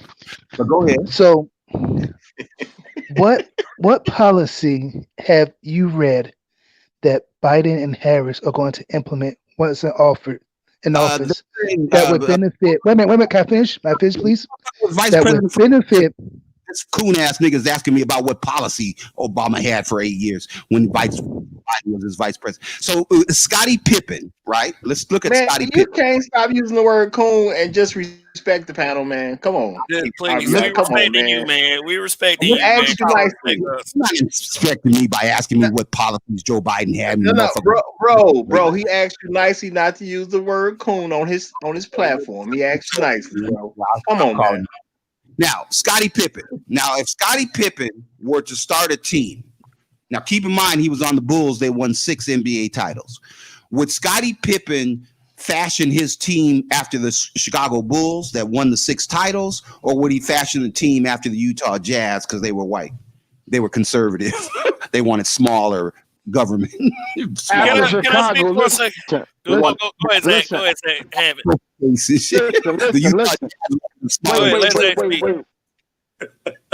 Listen. Hold on, RBR. Let me be clear when I say this. We had enough of you. We are tolerating the bullshit that you're saying, and it's cool. You a man. You got the right to say what you want. But however, this space is face liars. This face is for coons. This face is for Nazis. That's bullshit. Stop lying on this space. It's decent brothers in this space, whether you like it or not. You want to destroy your own race? You want to betray your own country? Of course we don't. That's bullshit. Stop using that cheap ass argument and try to win us over. You can't compete. Okay. You're a bad idealist. That's what you are. You're a really bad idealist. You wake up with a bad idea and you pursue it. And his father and grandfather were born in Nazi Germany. You support a Nazi. How are you decent? How do I support a Nazi? What Nazi do I support? Which Nazi you talking about? The one that did the eulogy of the Klan? Anything. Hold on. Listen. I'm gonna tell you the reason why I'm voting. Okay. They're Nazis. I got 3 days and then I'm voting for Trump. Yes, you are. In Chicago for Trump. We different. Okay. Hey, but no. I want to know what Nazi I support. So I'm gonna vote early. You vote for George Zimmerman. Why don't you vote for George Zimmerman? Guess what? I'm voting for George Zimmerman to come have a coffee with you, man. Like, Go for Dylan. Sign a T-shirt. Like, dude, like for real, man. Like, seriously. Like, let me. Voting for George. We're black first, bro. Get the out of here with that bullshit, bro. Seriously, one more time, please. Like, let me offer some clarity on the word coon. I understand that there are some coons, but when brothers are gracious enough to come up here on this platform and hold up, nigga, hold up. Wait a minute. Oh boy. You're turning me into the other camp. But seriously, for real, man. If brothers are gracious enough to come up here on this platform and offer their thoughts, man, I would like for panelists to respect each other. We got enough of that little ratchet shit elsewhere. If people that has an audience, but I have confidence enough in my audience. Hey, hold up, Dan. Hold up, because you're like Yeah, I believe your audience is smarter than you are anyway, because I see the comments, bro. Well, that's not. I watch a lot of black The YouTube, tunes are bro, smarter than me, though. including You know? yourself. So since you You want to down elements on this think platform the right here, students are let's smarter than tell some truth. the Let's tell some truth. The people that watch you are much smarter than you, and they deserve better. Let's just face it. third graders. Okay, So now you're making me say truthful things. We're brutally right. honest So over here. the third graders are Okay, smarter like than how the the fuck is that even possible, dude? I mean, well. like, dude, you've been talking ever since I've been talking. Like, so I gotta tell you the truth now. Right. So Like, if your you audience is much smarter than you, sir. no, it's okay. Can we talk? You? So you're saying that Obama's students are smarter than he is. No, I'm saying your audience is smarter than you. But Professor, you brought me to that point, sir. hold on. Yes, you did. You brought me to that point, sir. So Okay. anyway, let's just start respecting each other. That's all. Yeah. Well, everybody heard him say, and he's supposed to get. He's asking for respect now, but he said that the students are smarter than the professor. The You're a third grade professor what? That ain't what I heard. You're a professor what? teach journalism. That ain't what I RBO. heard at all. I heard him say your audience has to be smarter than you, and the way you're conducting yourself, you making it very hard to have a case against. One word. Have you refuted one word that I've said? One Dude, argument. I refuted you it. refer Listen, you refute RBR. you, man. Well, I refuted the fact that you're a coon. If you Listen, damn listen, somehow RBR. Listen, vice RBR. president. RBR. Go ahead. Hold on, RBR. Let me clear this up real quick. Let me make myself clear when I say this. And it's the last time. Unfortunately, this space don't represent that, bro. This space is full of decent brothers. How do I know that? I've been in the space houses and all that. You can miss me with all that rhetoric trying to say people coons. That's not true. We care enough to speak sense into brothers. So you're not going to use a little cheap tactic that you got from black women, okay? The truth. Now, ain't no black woman called. Nah, I mean RBR. Oh, you took him down. I was just gonna say it seems like RBR didn't come to have a conversation. It looked like No. The attention. conversation got to move along, man. For real. Like, No, I mean, it's not fair. It's not fair to the audience. Can I say one thing? Can I say one thing? I was gonna say to him because I wanted to say it to him, but it looked like he came in for attention instead of a conversation. That's what it looked like to me. Well, say it to him then. Yeah, it looks like you're up here trying to get attention versus have a legitimate conversation. Okay, can I respond to that, or does he have me down? I'll respond to that. I think that the truth deserves a legitimate airing. Cut him up, Roger. Black, cut him up, bro. Get him up out of here. Break him down, bro. I think the truth deserves smart enough. attention. Hey, let him speak, even though he's been saying the same bullshit all night. Let him go ahead and speak. Let him go ahead and speak. 2 + 2 does equal 4. Yes, I believe that the truth, based on the facts, is the best way that we can combat the lies, the misinformation that is the bastion of Black YouTube. The roasting, the cooking. This is nonsense. The lying, the attacks of the patriarchy, the attacks of Black women on their femininity, the attacks on Black men. Society hates Black men. Donald Trump and these Nazis don't hate us because we've done something to them. They hate us because we're Black, because they're racist. They want to kick Blacks, Asians, white Hispanics out of the country. How come? Because we're 99% of the economy and they don't control our money. Let me get this straight, Aubrey. I don't want to cut you off, brother. So are you telling me Black men can't criticize Black women? Black women, No. break him down, bro. Roger, break him down. Get him up out of here, bro. Not the white RBR. Well, go ahead, Black Cool. I'm sorry. Go ahead. During the 2000s, during most of the 2000s, the Republicans controlled the presidency, obviously, through George W. Bush Jr. Yes. They controlled both the House and the Senate. Yes. They controlled the Supreme Court. Yes. They had full control of the federal government. Yes. Why weren't Black people being shipped out of the country and dragged off into gas chambers and Obama. all these horrific things that you proposed would happen if Republicans got that level of control. Just let it kill the black people and the gay people. Yeah, Marxists basically, as long as they're in power, they're happy. But we weren't happy. We were in $15 trillion in debt. We had 2 wars. We had been attacked on 9/11. They killed 4,000 Americans, bombing the Trade Center and the towers and the Pentagon. So we weren't happy as black people. 500 abortions per every 1,000 live birth. We had an 80% crime rate. You didn't answer his question, please. Yeah. Can you answer his question, please? Black crime rate. It wasn't that. Look, I'm going to repeat my question because maybe you didn't understand. Yeah, I understand. They liked it. It was good for them. It wasn't good for us. That's for damn sure. Well, but again, where was this wholesale gathering together of evil Republicans who, again, and by the way, not only did the Republicans wholly control the federal government, but most of the state governments were headed up during that time by Republican governors. That's a lie. No, that's very much true. That's very much true. That's Young, the first mayor of Detroit. Certainly most of the southern states, many of the Midwestern states. Mayor of Atlanta. Just stop. New York had a Republican. New York had a Republican governor. Yeah, New York. New Jersey had a Republican governor. I mean, there were plenty of Republicans that were in control throughout, again, most of the 2000s. But yet there wasn't any more of any sort of hunting, if you will, of and plundering of black people then than there have been at any other period in recent years at least.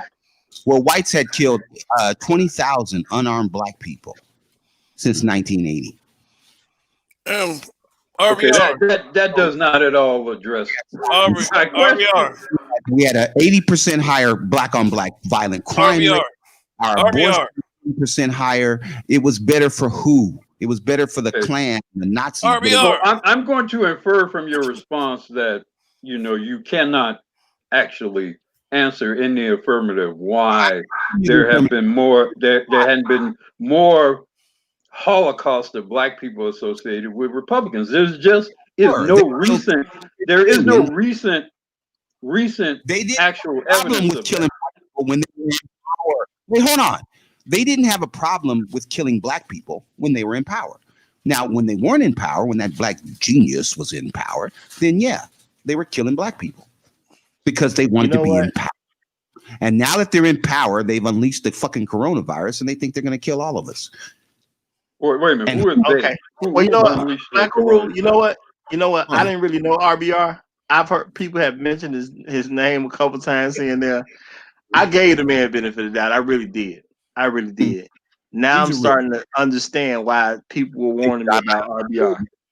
I'm really starting to get it. Like it's like you can't have an intelligent. He don't want to have an intelligent conversation. He don't want to talk about the ideas. He doesn't. Mayors. RBR knows how to not answer. See, you can ask a person a question and they'll give you a response, but they won't necessarily give you an answer. A response can definitely be different than an answer. And I understand that enough. And I see that that's what his agenda is. His agenda is not to answer a question. It's to just simply give a response. Let me ask RBR a question. Hey, let me ask RBR a question. Yes. Are you mad at me because on this channel, as what I talk about police brutality, I talk about current events, I give news stories of things that happen in our community. Are you mad because I pointed the finger at black women when you posted that video? Were you upset about that? No, I understand that if you are black and you believe white people are superior and white people hate black people and they hate black women and they hate black men, then I think you're going to act accordingly. You're going to do what you're mad. Just like you said, when you found out white people hated Obama because he was black, then you hated him. And so I'm saying that, yes. I voted for Obama both times, and I wanted something for my vote both times. And you talking about I hate Obama. Obama's out of office now, so I can critique the man all I want. I mean, I'm not going to kiss his booty just because, he... No, you don't have to kiss his booty. All you have to do is vote for the president. So what I was saying is that when you found out that white people hated Obama because he was black. I don't give a fuck what white people think. If you want me to be perfectly honest, I care about what black people think. We talk about black. We talk about what black people think over here. Can't you Kev, support? No, you don't want me to be honest. He don't No, want you to be honest. no, I mean like, IBR came here for a show. He wants to be a star. yeah, the dude's hate like Obama you because he's spectacle, black. man. Then he hates Obama because he's black. IBR wants to be a star. Yeah. He's a coward. Do I want to be a star? No, I want to tell the truth. I'm a journalist. No. I've already assessed that you want to be a star, and this is part of your tour to gain attention for yourself. Wait a minute, let's take that lot. Now, No, it's not a lie. I'm looking at. It's evident to me at this point. We were having it. The conversation was about ADOS and people of color. You are dancing around, putting on a jig. You want to be a star, brother. Who's more popular, me or Tommy Sotomayor? Who cares? That has nothing to do with anything right now. Tommy's not here. Tommy's not here. Well, O'Shea Duke Jackson or me? O'Shea not here either. Kevin Samuels or me? He ain't here neither. Then you blaming a bunch of people that are not here. Who are stars? Ice Cube? You probably need to go study them because you want to be a star. No, so go study them, man. I'm a journalist. Honestly, I thought you came here to have a conversation, but you know, I did. besides me and Rob, you were the first person to come up here, man. But you sent I didn't come here for a conversation with a bunch of Republican black people who want to go off the cliff with Donald Trump. I came here to tell the truth that this man is a Nazi, that this man is a racist, Marxist, alt-right, neo-Nazi. I'll give you that Trump is a racist. I'll give you that for sake of argument. But if you're talking about voting, are you telling me that the other main person to vote for is not a racist? No, he's a white supremacist. See, all white people are white. Okay, all right. I just want to get your opinion. I got it. Okay. Phantom Clutch. Okay, nobody's caping for Trump. You know, we're sitting up here, dodging very slow punches. You know, from this guy. You want to lie about Mother Teresa being a racist? No. What I'm saying is that there are white people that spent 8 years learning how to govern under that black genius, the constitutional law professor. All right, at Chicago University. But welcome, Phantom Clutch. Obama's not on the ticket, man. He's not on the ticket. Hold on. I didn't say he was on the ticket. I said his vice president was. Motherfucker, stop lying. Hey, hold on. Whoa, I didn't say you said that. I'm telling you why. Come on, man. Come on, how old are you? You're the oldest guy on this panel, man. You should be teaching us. You ain't teaching shit right now. I'm teaching you the truth. Dude, I should be like, damn, RBR, man. I got some questions, man. I don't even feel like that right now. I feel like I'm wasting my time with you, man. Like For real. I feel like you ain't come up here. I'm not lying to you. Stop it. Just listen to people who are lying to I don't want to run your show, but I think you owe your audience better. Real talk. I know, man. I know. You owe yourself, you owe your audience to lie to. This is the best show you motherfuckers ever did. And the reason it's the best show you ever did, because I'm the only one telling the truth. Everybody else is up here lying and caping for these damn Nazis. And what I'm saying to you is these Nazis do not care about you. Marxism is based on race and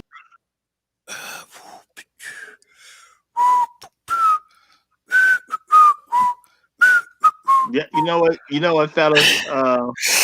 Sorry about that, man. I get it now. I get it. I mean, let's continue with the show, man. ADOS, people of color. ADOS are people of color, man. ADOS people of color. Like, I think, what the fuck just happened, man?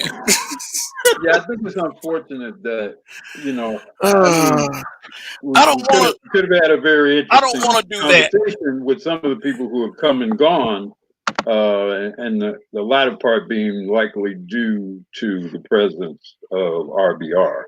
So it's like I said, there are people that come up here that are gracious enough to offer their thoughts and positions on this topic. To disrespect them, that's not fair to them, and it's not fair to the audience either. You know, it's just as toxic as having some of these other people that go around these YouTube panels and all they want to do is curse and be ratchet and start beefs up. And like, I've avoided beefs. I don't want to beef with anybody. I will handle you but it'll be one time, and it has to be worth it. You have to be a special person, and that guy ain't special. So I just want to let you know that I'm not gonna have him back here. It's I never want my program disrupted like that again. And it's just, we want constructive dialogue. We don't want made up numbers. We don't want people just running to insults and straw man arguments, like I said, because this audience right here deserves better. Period. I don't care what anyone says. You guys are the GOAT, and that's not a dig, at anyone. But you guys are the best. So I wonder who he reminded y'all of, because there was certain behavior. I'm not gonna even go into it, man. I'm gonna leave it alone. I mean, but Yeah, I'm gonna leave seriously, it alone. man, seriously, Yeah. Can Can we get back on track? let's get back on track. Let's get back on track because we got an audience, and we got some intelligent people, and hopefully the other guys, hopefully they didn't leave because of this Yeah. jacket. Man, Yeah, I hope Edward and was it Zach and I don't recall who else were here, but I hope if they are listening and are available, I hope they do come back, because I mean I think your primary topic here is one that's definitely worth discussing, and I think it's actually a very timely one given the circumstances we're in and the processes by which people have or are likely to make electoral decisions as well as okay. other. Also, I'm sorry to interrupt, Black Uru. I'm sorry, but my moderator's discretionary sniping is enacted. Uh, yeah, you go ahead and knock yourselves out down there. Protect the channel. So I mean, I don't like this. I don't ever go and disrespect anyone's channel or anything. I always try to be gracious. And try to give credit where credit is due. I ain't giving nothing like that credit ever. So now it's outside the habitual line steppers. So all What? right, I'm gonna give you a friendly jab, Kev. what up? Now I can make a claim that you'll never be able to make. I ain't never had him on the Roger Report live. Oh man, yeah, this gonna be yeah. I'm out of hear this one for a second. I don't know if he can get in there now, bro. That was a mess. I don't, man. That wasn't the best thing But what I know about that guy is that he is an infamous name dropper. He's an infamous name dropper. And your content doesn't have value when you got to sit there and just talk about folks and talk about folks. And it's if anyone that does that feel like that's a dig, then whatever. But but it's not what we want to do here, the habitual line steppers. We want to provide great shows and great topics. May I apologize to your audience, Kev? Go ahead. Go ahead, Yeah, sir. hey y'all, for Kev's audience, my bad, y'all. I tried to give him a benefit of doubt. People had said his name to me before. I always try to give people some kind of benefit of doubt, especially because you're black. Maybe that time I should have listened. I don't know. My bad, y'all. I tried to give the man a chance. I really did.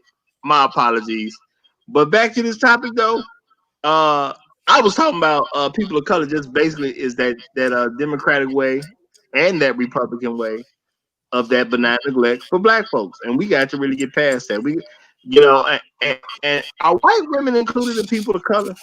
Y'all ever think about that? Because when they talk about Yes, white women are lawfully included as minorities, I think.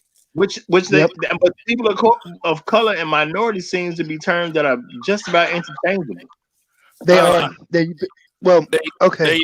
They use this. I mean, they very often in terms of programming, they will directly associate women and people of color. So very often in actual policy making, those two terms are merged together. Yeah.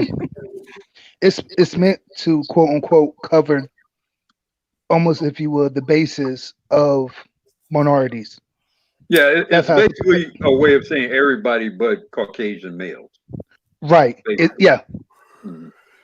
Which is weird because if you think about it, there are more white women. There are more women, period, than men, let alone more white women than white men.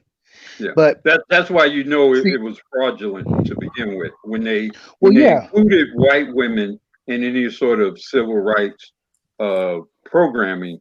They effectively neutered the original presumed purpose of that civil rights legislation.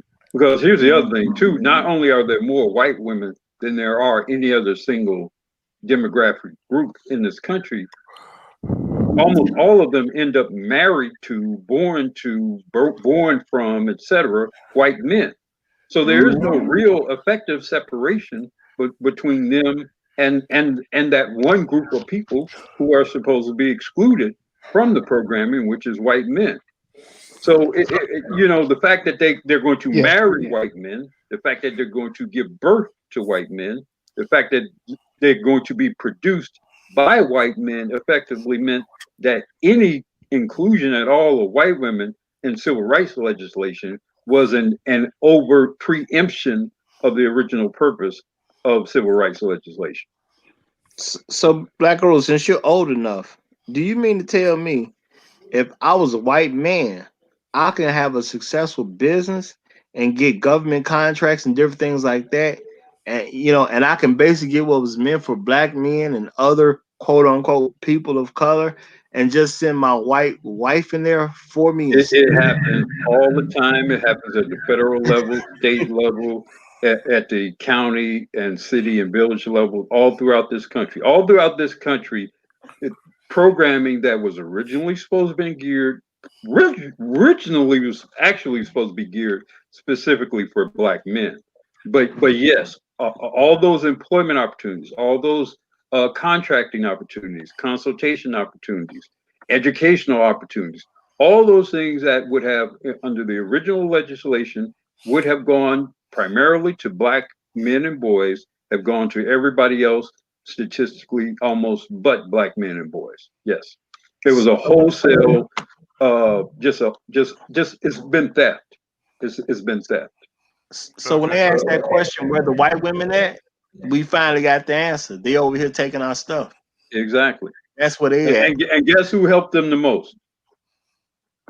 Your mama, your sisters, your female cousins, your girlfriends, your wife.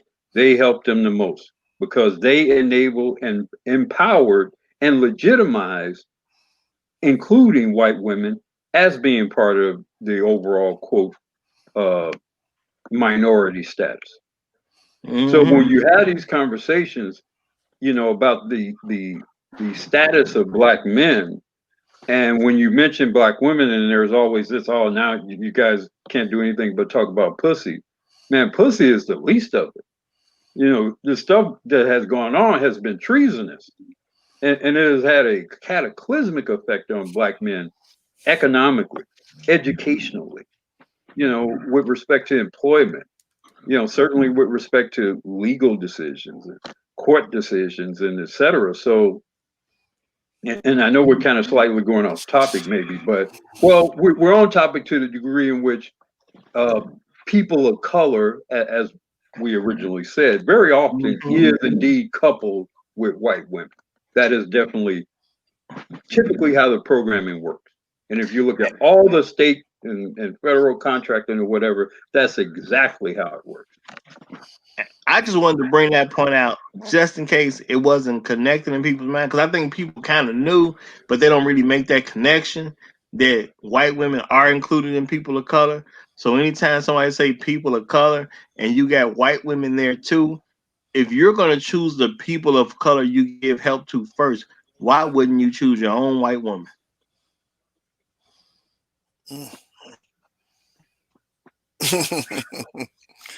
Hey, hey, but great points, fellas. And I just want to add that the conversation has moved along more in the past 5 minutes than it was in that little, I don't know, nightmare scenario we had. So Yeah. let me Well, let me. it's unfortunate because he started off, I think, with the potential of presenting a maybe a decent opposing view because I got the impression that he was on the side of the people of color side or initially, and that could be Yeah, wrong. yeah, that's So I think it's unfortunate that things diverted away, because I think that discussion, if we could have had that discussion without him veering off and degrading people who disagree with him, Yeah, that might have been a worthwhile discussion.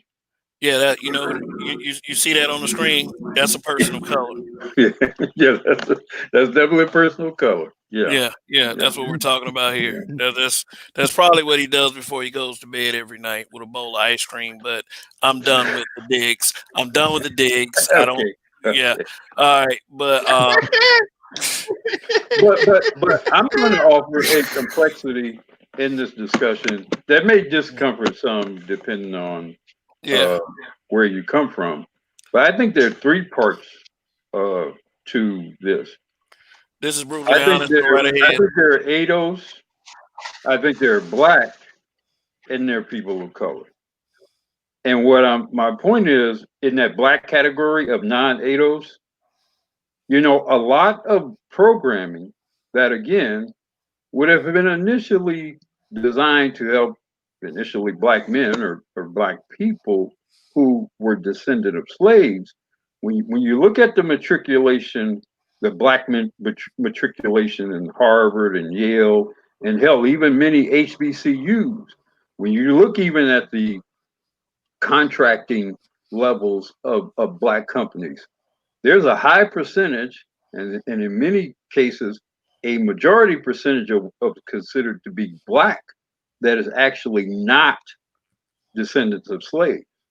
So even when you talk about, black, when you mention the term black, if your concern is the interest of those of us who ancestry were slaves and survivors of Jim Crow and lynching, etc., if that is your concern, then you have to even look even deeper into the black numbers, and you may be as concerned as well in that regard. Yeah, I get that because. So now let me ask you this question: if those who have our hero complexion, but are from the Caribbean or even for the continent for that matter, are we saying that ADOS is specifically for those who came from the Americas, or rather the out of slavery in America?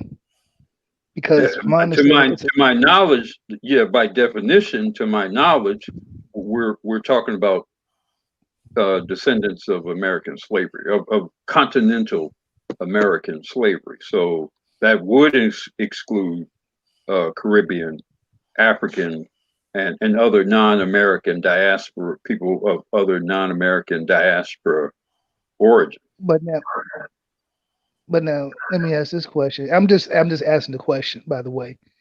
Um,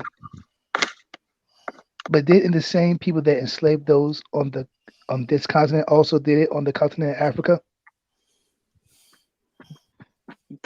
They Are may you have, but asking? that's not our country though. Whatever happened in Africa is Africa's business. What happens in America is America's business. So when it comes to Well, who we and should also help they weren't here, all necessarily the same people. I mean, you had the British over here and the French. You had also in Africa, you had French, British, Portuguese, Norwegian. So I mean, even when you start talking about who did what, you have to be specific, and a lot of that is geographical. It kind of depends on what particular part of the continent of Africa, whatever European country took Spanish as well. So there's some complexity there. But I agree with Roger that those are you're talking about different people. You're talking about different people from different places in the world, and so the issue here are based on who were here and who did what here, not necessarily who were elsewhere in on the planet. right? And it is black people everywhere, because there's black Chinese, there's black Mexicans. We just don't refer to them as that, and they don't, and they're not really put on television to represent their people like that. But if you go to Mexico, you're gonna see some dark skinned people through color classification. They black. They're not Africans. They would never refer to as African Americans. They're not ADOS, but they are black though. So you got to be careful about how you label what you're labeling with who you're trying to present the label to. All of it Right. makes a difference. Right. I mean, and you know, look, I am empathetic to the interests of non-ADOS black people in this country and outside of this country, what be they Caribbean or African or diaspora, of origin. But the particular troubles of the descendants of American slavery here are they're different from someone who was from a upper middle class family or whatever in Nigeria and came here, or likewise from somewhere in the Caribbean.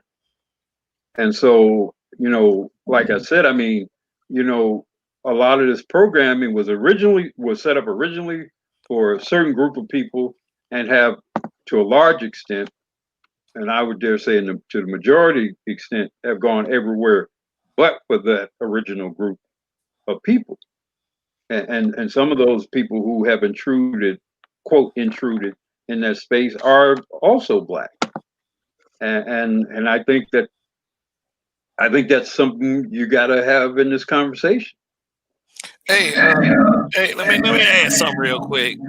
How some of us in Western, black culture cling on to non-ADOS as black. You know, like for instance, I sure hate to bring this name up again, but Barack Obama. Barack Obama. His the part of his black descent was non-ADOS. So I don't see how he. I mean, let's get a man his due. He's smart. He was a great orator, but I don't see how he was empathetic to our struggle. I mean, he seemed to pander just like any Democratic politician at this point. I mean, when Dylan Roof shot up their church at the funeral, he sang Amazing Grace. But then he signs the Blue Lives Matter law into. So I mean that says it all right there, right? yeah. So I mean, it's like even like with people like Meghan Markle, if they even got a drop, we just claim say they black, they black, they black, and they ain't never did shit for black people. They never said nothing about being black, but we want them to be black so bad, that we put our own blackness on the line to to back that person. And I think that's unfair to the blacks, the real blacks that profess their love for our culture. Well, So Meghan may I ask Markle this was question to that young everyone? I'm lady. sorry. No, oh, no problem, Miss Earl. I just want to get this one question in before we get too far away from it. But wasn't Meghan Markle that young lady that was with Prince Hey, Harry? Yeah, we fellas, hear you, can y'all Donnie. hear But me? give me one sec. Yeah, we No, give no, me no, one no, second no, now. no. Donnie's only here for a limited time. Listen, hey. Okay, go ahead. Donnie's here. Donnie is great. So, I, I, realistically, there's a great divide between ADOS, that means American descendants of slaves, right? And motherfuckers who come from the Caribbean, who come from Hispania, who come from South America, etc. Do we really need to dive into the differences? Because they feel like they're different from us. They feel like they're white. They feel like they're everything else. So this conversation is very much needed. I haven't listened to anything else before, after, etc. I just came in to interrupt with a chair. I came in like WWE moment with a chair, bah, and then to Oh, leave. okay. Well, Yeah, well, man. well, well, let me say this because I think this is important. Meghan Markle was the quote unquote black woman that was getting married to Prince Harry, right? Who was the same complexion of the black woman that Tyrese married, right? Meghan Markle. Meghan Markle is a black woman, right? But look at how she is as a black woman. Meghan Markle is what half of a black woman. Nah, she's more like a quarter, and she said herself that she never claimed she was black based on what I saw. But my point was not about Meghan Markle. My point was she was the same complexion as the lady Tyrese married when he said something about his black queen that everybody got all salty at him about. Yeah, and every time you comment, I'm putting that picture up with a comment display. So keep going, man. Don't don't don't don't don't time them out either. I'm just gonna just keep getting. So talking about some Nazis, the Yeah, Nazis, man. Come on, man. you came in at the right time, Donnie, because you missed a lot of stuff that you really didn't need to hear. But NC Worker, you Man, said you wanted to say something, and I kind of let me go ahead. She So I, she came and fixed her nose. So that tells me already she's not on the wavelength of the niggas. She came in on some Michael Jackson shit like, hey, look, I need this to sing. Listen, that motherfucker came in already on some light complexion shit and then tried to adjust her personality, fakes, and everything else to make these motherfuckers right. These are the same motherfuckers that killed Princess Diana, who was fucking a motherfucker who's considered white, Dodi Fayed, as her husband. It's not finna go down. Yo, black ass is finna die anytime you come around these royals and do anything you want to do because your ass is black. Understand that nigga is a bed wench from jump and tried to marry into the royal family. mm-hmm. Who did she marry? A motherfucker who's already accused of having Nazi sympathize situation. I'm dealing with dogs right now. Sorry, a Nazi sympathizer. So yeah, no, I don't have no fucking nah. Kick rocks, two Yeah. two bullets, all that. Yeah. Shout out to LaShawn Jefferson in the chat. Thanks for offering your mature thoughts, sir. We're much appreciated. We appreciate you over here in the Habitual Line Steppers for tuning in and participating in the conversation like a mature adult. So just wanted to give you credit for that, sir. Um, okay. Yeah, but Donnie, yeah, facts. So, So my wife is British, right? So you know what? She ain't gonna tell you everything right now. She looking at me crazy. But yeah, these motherfuckers don't respect black people. Period. Point blank. So you have a half quarter black woman. No, she's half. So she's half. Went and got a nose job, did everything she could to fit in, and they still kicked her out of a British aristocracy, right? Aristocracy because she was too niggery. That don't tell you enough. That don't tell you everything you need to know. Eve run around this motherfucker silent as shit. That don't tell you everything you don't need. You need to know. I'm cool. I'm cool. I'm cool.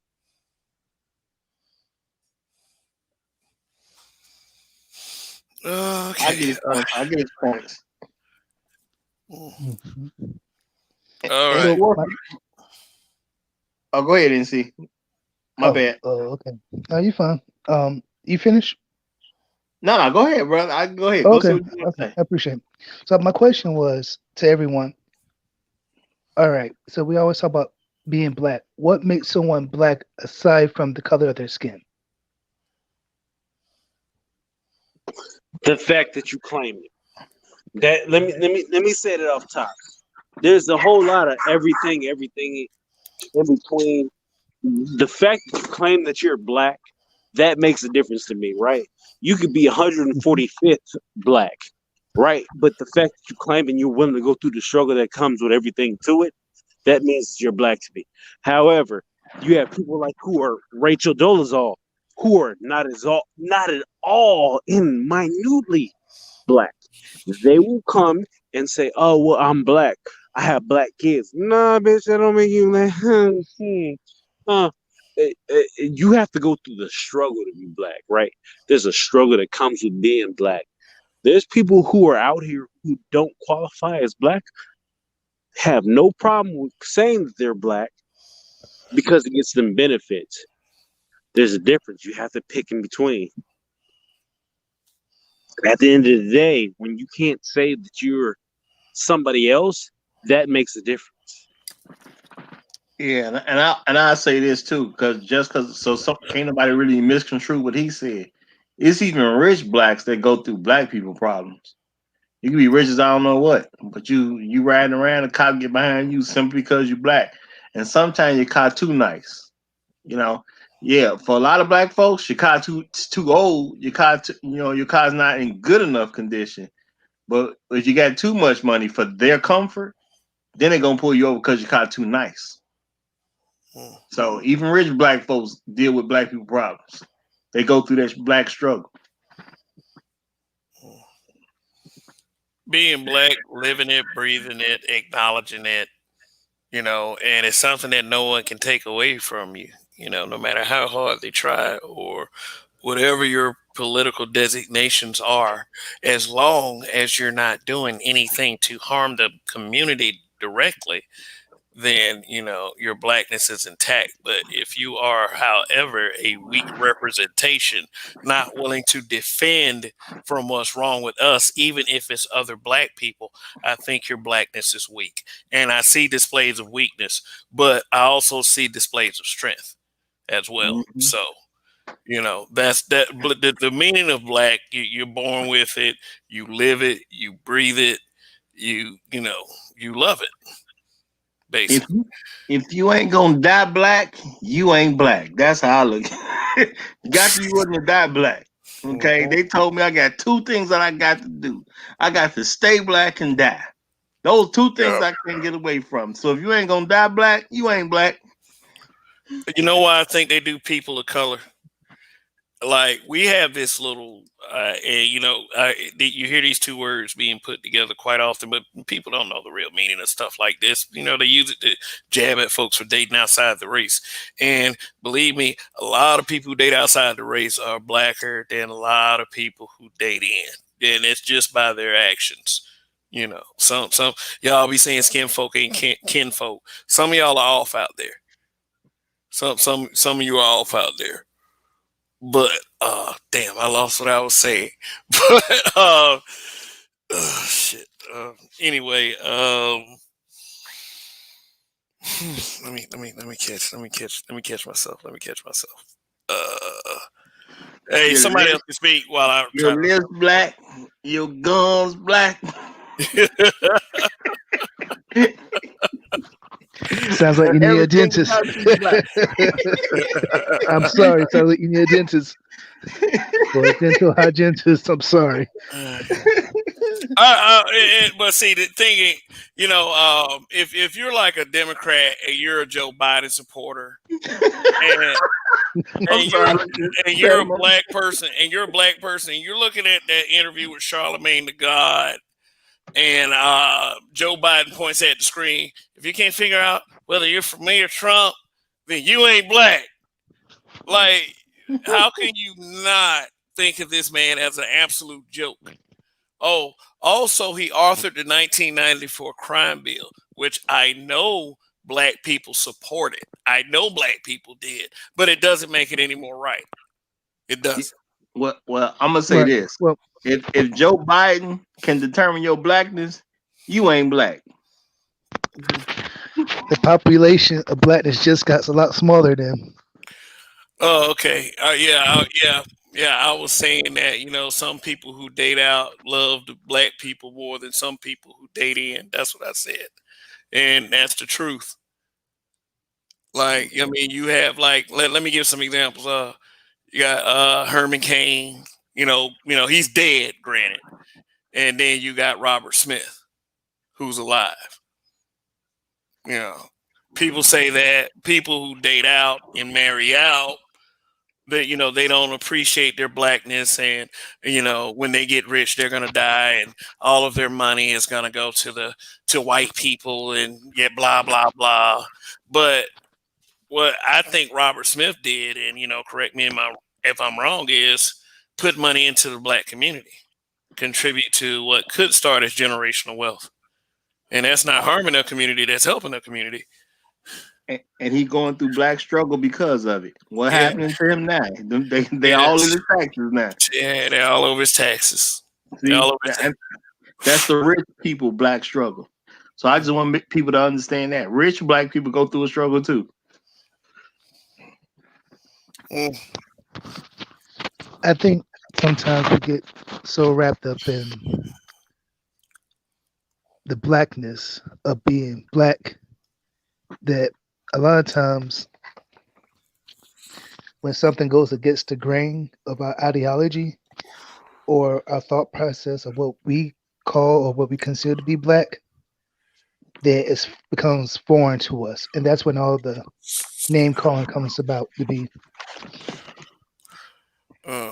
Well, So I'm gonna say this. I don't think a presidential candidate can determine your blackness. I'm gonna leave it there. I If mean, can you? not just what Joe Biden said, but I'm saying in general. If you voting for what you feel is best for yourself, your family, your people, your country, that's how I vote. let me ask you. Regardless of who you vote for, your one presidential pick cannot determine your blackness. Let me ask you a question. You think that being called ADOS is better than being called black? Yes, I mean no. Wait a minute. I thought you was gonna ask something else. Uh, they're both very useful, but the thing, because I love being black myself. But like I said, when you're presenting certain things to certain bodies of government, you have to have a nationality. A lot of people have to understand the difference between the color classification and a nationality, or you won't get what you're looking for. Okay. All right. Quickly, real quick. I think Shout out the RBR Network for Women. Thanks for joining the chat, and Iman Perry. Thank you for joining. Go ahead, fellas. that probably ethnically speaking we're black, but maybe nationality wise, I think we consider ourselves ADOS.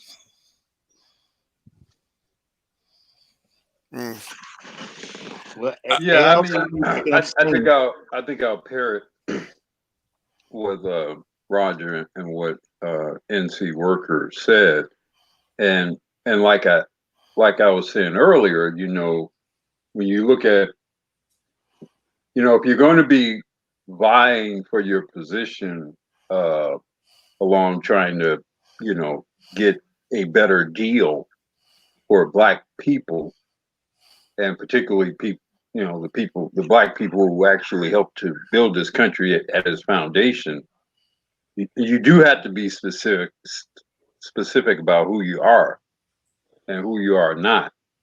And so when you say Black, that puts you in a position where other people may benefit from what your ancestors did, frankly. Mm. And at this time now where we're kind of struggling, things are tightening up all over. The overall economic condition of the country is worsening, maybe the West overall. You're going to have to be more clear about who you are and what you're fighting for and why you are entitled to whatever versus whether someone else is entitled to it. I'm going to go ahead and take this position. ADOS is a nice way of describing it. I don't mind ADOS. I don't want to be called a person of color, but I'll take black man. To me, black had it. The meaning of the word black is synonymous with unknown, and we were cut off from our ancestry. Not really any of us know where we come from. Seriously, we don't. I don't know whether I'm from Kenya, Nigeria, and I don't trust those ancestry.com tests. I need hardcore evidence. That's just me. So I know what I am perceived as in this country. I don't mind black. I mean, people want to take it literal and hotepish all they want. I mean, cool. I understand.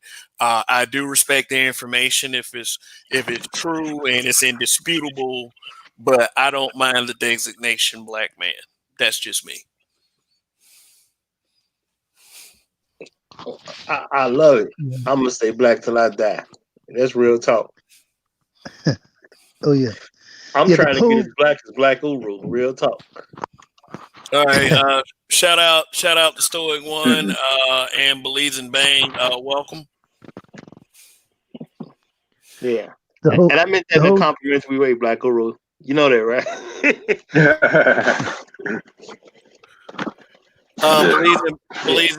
Believes in bang. Whites named us black, but we were also cut off from our ancestry. We don't have the luxury of knowing where we come from for real. So, like I said, since black is synonymous with the unknown, I mean, it's. I don't think we have much of a choice. I mean, you may, because Belizean, that if that's where you're from, you can trace yours. Okay, brown. I mean, I already explained that. I figured that out in kindergarten. You ain't black, you're brown. Like, yeah, so. The question I would ask Belize Bing is who named that language he's using right now? Those are white people too. Mm. Or And that country. is So his go ahead. banker white? Did he have white teachers and professors? Or I think it's always interesting when we cherry pick what influence white people should or should not have over us. When the truth of the matter is, we're in the Western world. This is a white-controlled society, If and, we, and most of what makes up our lives has been somehow created, influenced, controlled, owned, or whatever by white people. That's just the way it is. Unfortunately, including most of our names, and including unfortunately most of our description. Maybe we will I would get like. to a position where we have more control over that sort of thing, but for now we have to operate in the reality that exists for us. yeah, and also that brown label is a slippery slope too, because when you say brown, they'll think you're talking about Mexican or Muslim or somebody like that. I'm Mm-hmm. I'm I'm not one of those. I mean, with all due respect to their nationalities and their races, I don't, brown people of color, I want to stay away from that. Black, that connects me with, it's a label that we've always been associated with. We know where we got it from, but we all in Western culture, when you say black people, you know everybody knows who you're talking about. Everybody does. That's undeniable. Yeah. Oh, go Yeah, ahead, Mr. but Russell. I do agree. I do agree with that last little smug statement you made to Belize and Bang. You have no identity. I just actually said that we were cut off from our ancestry. They burned the record, so we couldn't trace shit. We understand that. We have that historic disadvantage of not knowing where we came from, but we know where we are. So, I mean, all we have is a skin color, basically. It's not literally black, but that's who we are. Period. I kind of wish he would come on the panel because I would Yeah. push back on the notion of African Americans not having an identity. Yeah, we I think definitely. Well, see, I think, and I'll say, in a way, we have the greatest of identities Mm. because we've had to forge that which we were not even allowed to forge as people. It's easy, frankly, Belize, when you're on an island somewhere and the majority of the people there are people who look like you, and you get to form without a whole lot of disruption who and what you want to be. It's a whole other thing to be surrounded by your enemy, and for your enemy to have all of their weapons pointed at you, demanding you do and be a certain thing. And even in spite of that, you have the courage to continue to want to live and forge families and forge lives for yourself and for the future of your people. So I would argue that African Americans have the very greatest of identities that have ever existed on this planet. That's what I would argue. So yeah, see, and I just want to say that because I see what a lot of stuff that the Belizean Bang is saying, but we don't really have context and how he means it and things like that. I'm gonna say to your brother, at the end of the day, we are people that got to deal with what we actually got in front of us. Yes, we were cut off. Does But you Michael Jordan understand? have an identity? Did Marvin Gaye have an identity? Hey, Yeah, Did but Malcolm X have an identity? Did Martin he Luther King have an identity? I'm actually happy he able to trace his lineage though. So No, big I big. mean, and I You know, appreciate that, but the fact of the but matter is we can't. The yeah, circumstances of and the history has put us where we are, and we cannot undo the past. We cannot erase our enslavement and what part of Africa they snatched us from. We can't trace back to that. We can't undo that. So if you tell me I don't have an identity, what I'm going to say is bullshit. no, okay, I have an he just I identity respect that was that. created under a very different Well, set of circumstances than most human beings were allowed to forge an identity. That's what I would say. well. See But the I thing. would well, match it up against anyone under the same circumstances. See, this is my thing. He doesn't understand that we have an identity because he don't understand how we got it. Maybe more than likely, but see, we know we have an identity. He just don't understand where it comes from because his identity is probably more based in his nationality. Our identity is based on more of what we actually went through. I see name is protagonist in the chat asking for a link, Kev. Uh, and see I don't think he necessarily means bad per se because I see him saying stuff like Well, we y'all was Roger, like us. Roger, with respect, Uh, I've heard this kind of thing from non-ADOS black people before, and very often is used in a dismissive and diminutive way. You it, know, it, and when you say we don't have an identity, here's the thing. That means that, we're essentially are no, not our own he's people. saying that we got one. I'm saying he don't understand where we get ours from And that's why because his I'm is based pushing on back on nationality. it. That's why Yeah, I'm no, pushing back on it. I agree with you, but what I'm trying to say to him, because I know he don't get it at the end of the day, because his is based off where he comes from. Ours is based on who we are. It's a whole different type of identity. Okay. And at the end of the day, we know we went through slavery and all that type of stuff. Our identity is a whole different type of identity because it has nothing to do with the land we're on.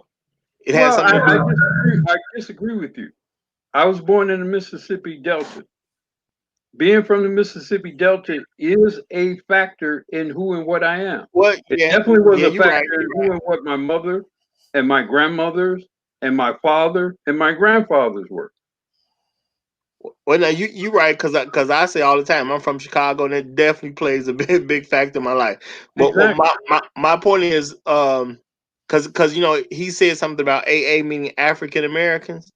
You see, and the thing is when you say terms like that, you don't even get the fact that white folks named that place Africa. They had different names for that place that wasn't Africa in the first place. When you're using English, that the white folks gave you that. That was their language. See what I'm saying? We all lost something. And if because I'm not gonna say he is, but if you're being smug about what we lost, you have to understand you lost a lot too at the end Well, of the day. Belize, I mean, the slaves were brought to Belize. No, I know that's my point. So, If I he's mean, he if he's doesn't being necessarily smug, know his African origin, right? yeah, Or but African identity. that's what I'm trying to say. If he's trying to be smug about what we've lost, he has to understand what he's lost too. Yeah, that's all I'm saying. Don't be smug about what somebody else lost when you done lost a lot yourself. It's not a good look. Be smug about it. We all lost something. Yeah, we accept that. We agree to that. We And didn't here's got the over. thing that we don't talk about, and it's not necessarily relevant to black people, but you know, over the last few hundred years, there was a lot of movement around Europe. There weren't Italians per se. There were groups and tribes in the on the portion of the Europe that we refer to as Italy. You can say the same thing about what we call Germany. They weren't Germans.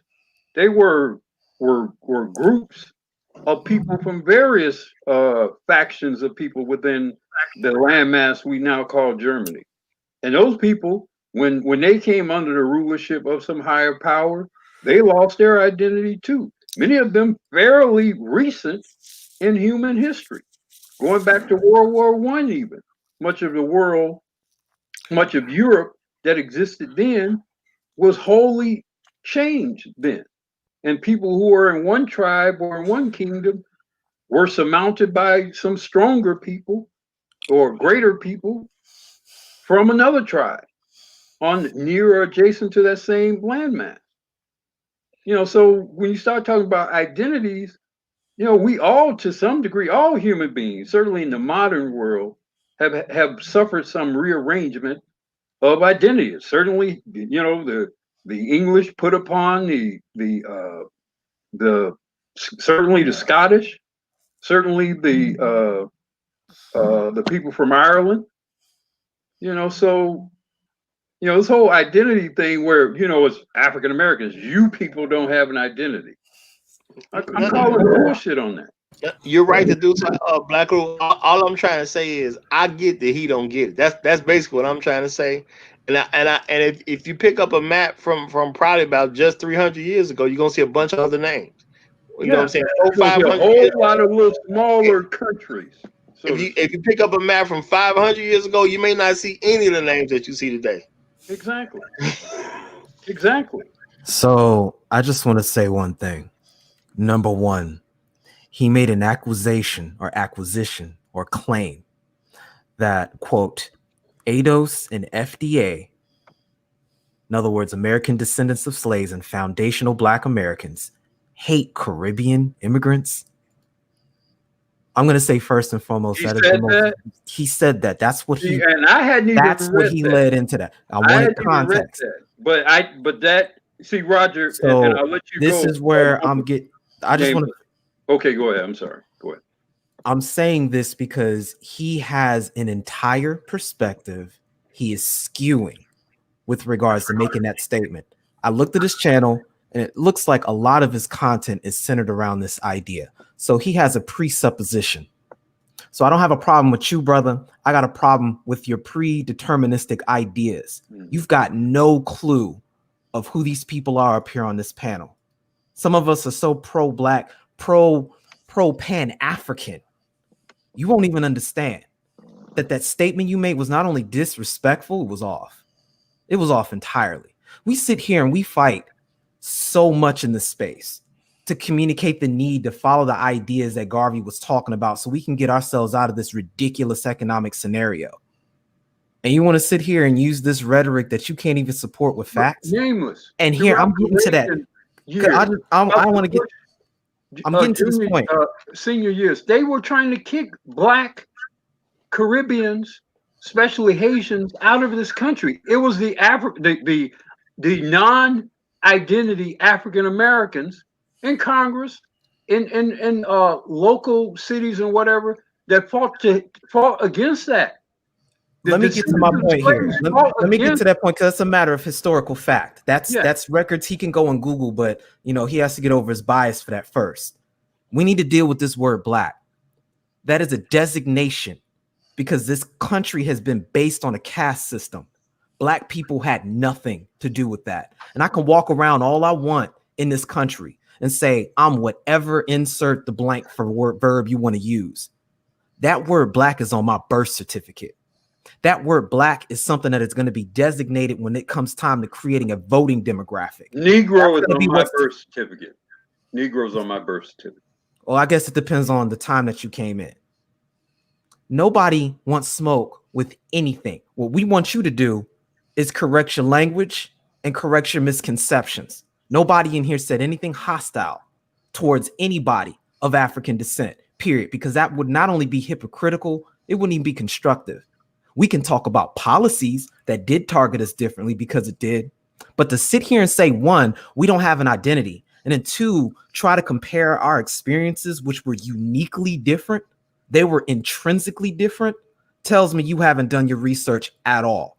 One glimpse at the Daughters of the Trade book, and that will make you recant on all of that. And one thing I will say is because he came from the Caribbean. Yeah, you did have a maroon culture, but you also had a maroon culture right there in Florida, which I wouldn't be surprised if you're in the US right now. It was Maroons that escaped from the plantation here that kicked that off and changed the entire dynamic. And if it wasn't for Jackson and all of them going back on their words, you'd have a whole different culture here. Now, see this white man naming you. Nah, you on that nonsense. You won't even come up here and click the link. So Yeah, don't he sit here got with that misinformation and then try to hide behind this shaming language because you didn't go through what we went through here. You didn't. And in fact, you are the same individuals we get issues with because you come over here with that nonsense. Because if it wasn't for us going through these things we did with the civil rights movement, you wouldn't be here to complain about it. Not at all. Period.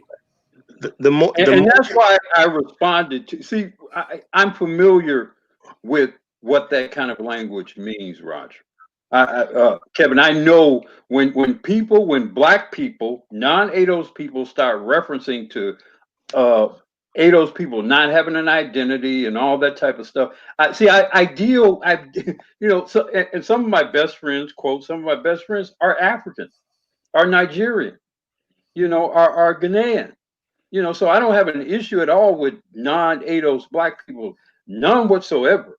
I have in-laws, but I've also had this battle with them over the years of this whole notion of African Americans not having an identity or not having a culture or business like that. I'm very familiar with that type of language. Hey! Let me say something real quick. Let me say something real quick because he keep big up in the white man, and I don't I can't deal with that. He's exposing himself. I can't deal with that big up in the white man bullshit because one of your Caribbeans on Botham Jean got gunned down by the white man, so I'm sure he was big up in the white man too. I mean, it doesn't. It's still fucked up. It was still fucked and they up. made a couple of stops. The bottom line is he's not speaking his native language right now. So he sounds just as ridiculous as anybody else. Colonization, slave, it's the same difference. You know better than anybody else, and that's the point. And I mean, Caribbean folks wanted to hug that white girl in the courtroom. So what is he talking about? Why don't we claim African? Do you understand what the term Pan-African even means? Fellas, real talk. As Black Ulu has already said, he's already exposing himself. He wants to turn this into their people versus our people stuff. We not even thinking about them in the context that he's thinking about. Dude, the more you talk, the more you're showing that you are a white supremacist. At the end of the day, you are a white supremacist, and you're over here looking for attention, and you're afraid to get on the panel because you know good and well we're obviously too smart to that we can't handle you. You say you won't smoke. You say you won't smoke with Tyreek. Tyreek. So go after Tyreek. If you won't smoke with him, go get him, brother.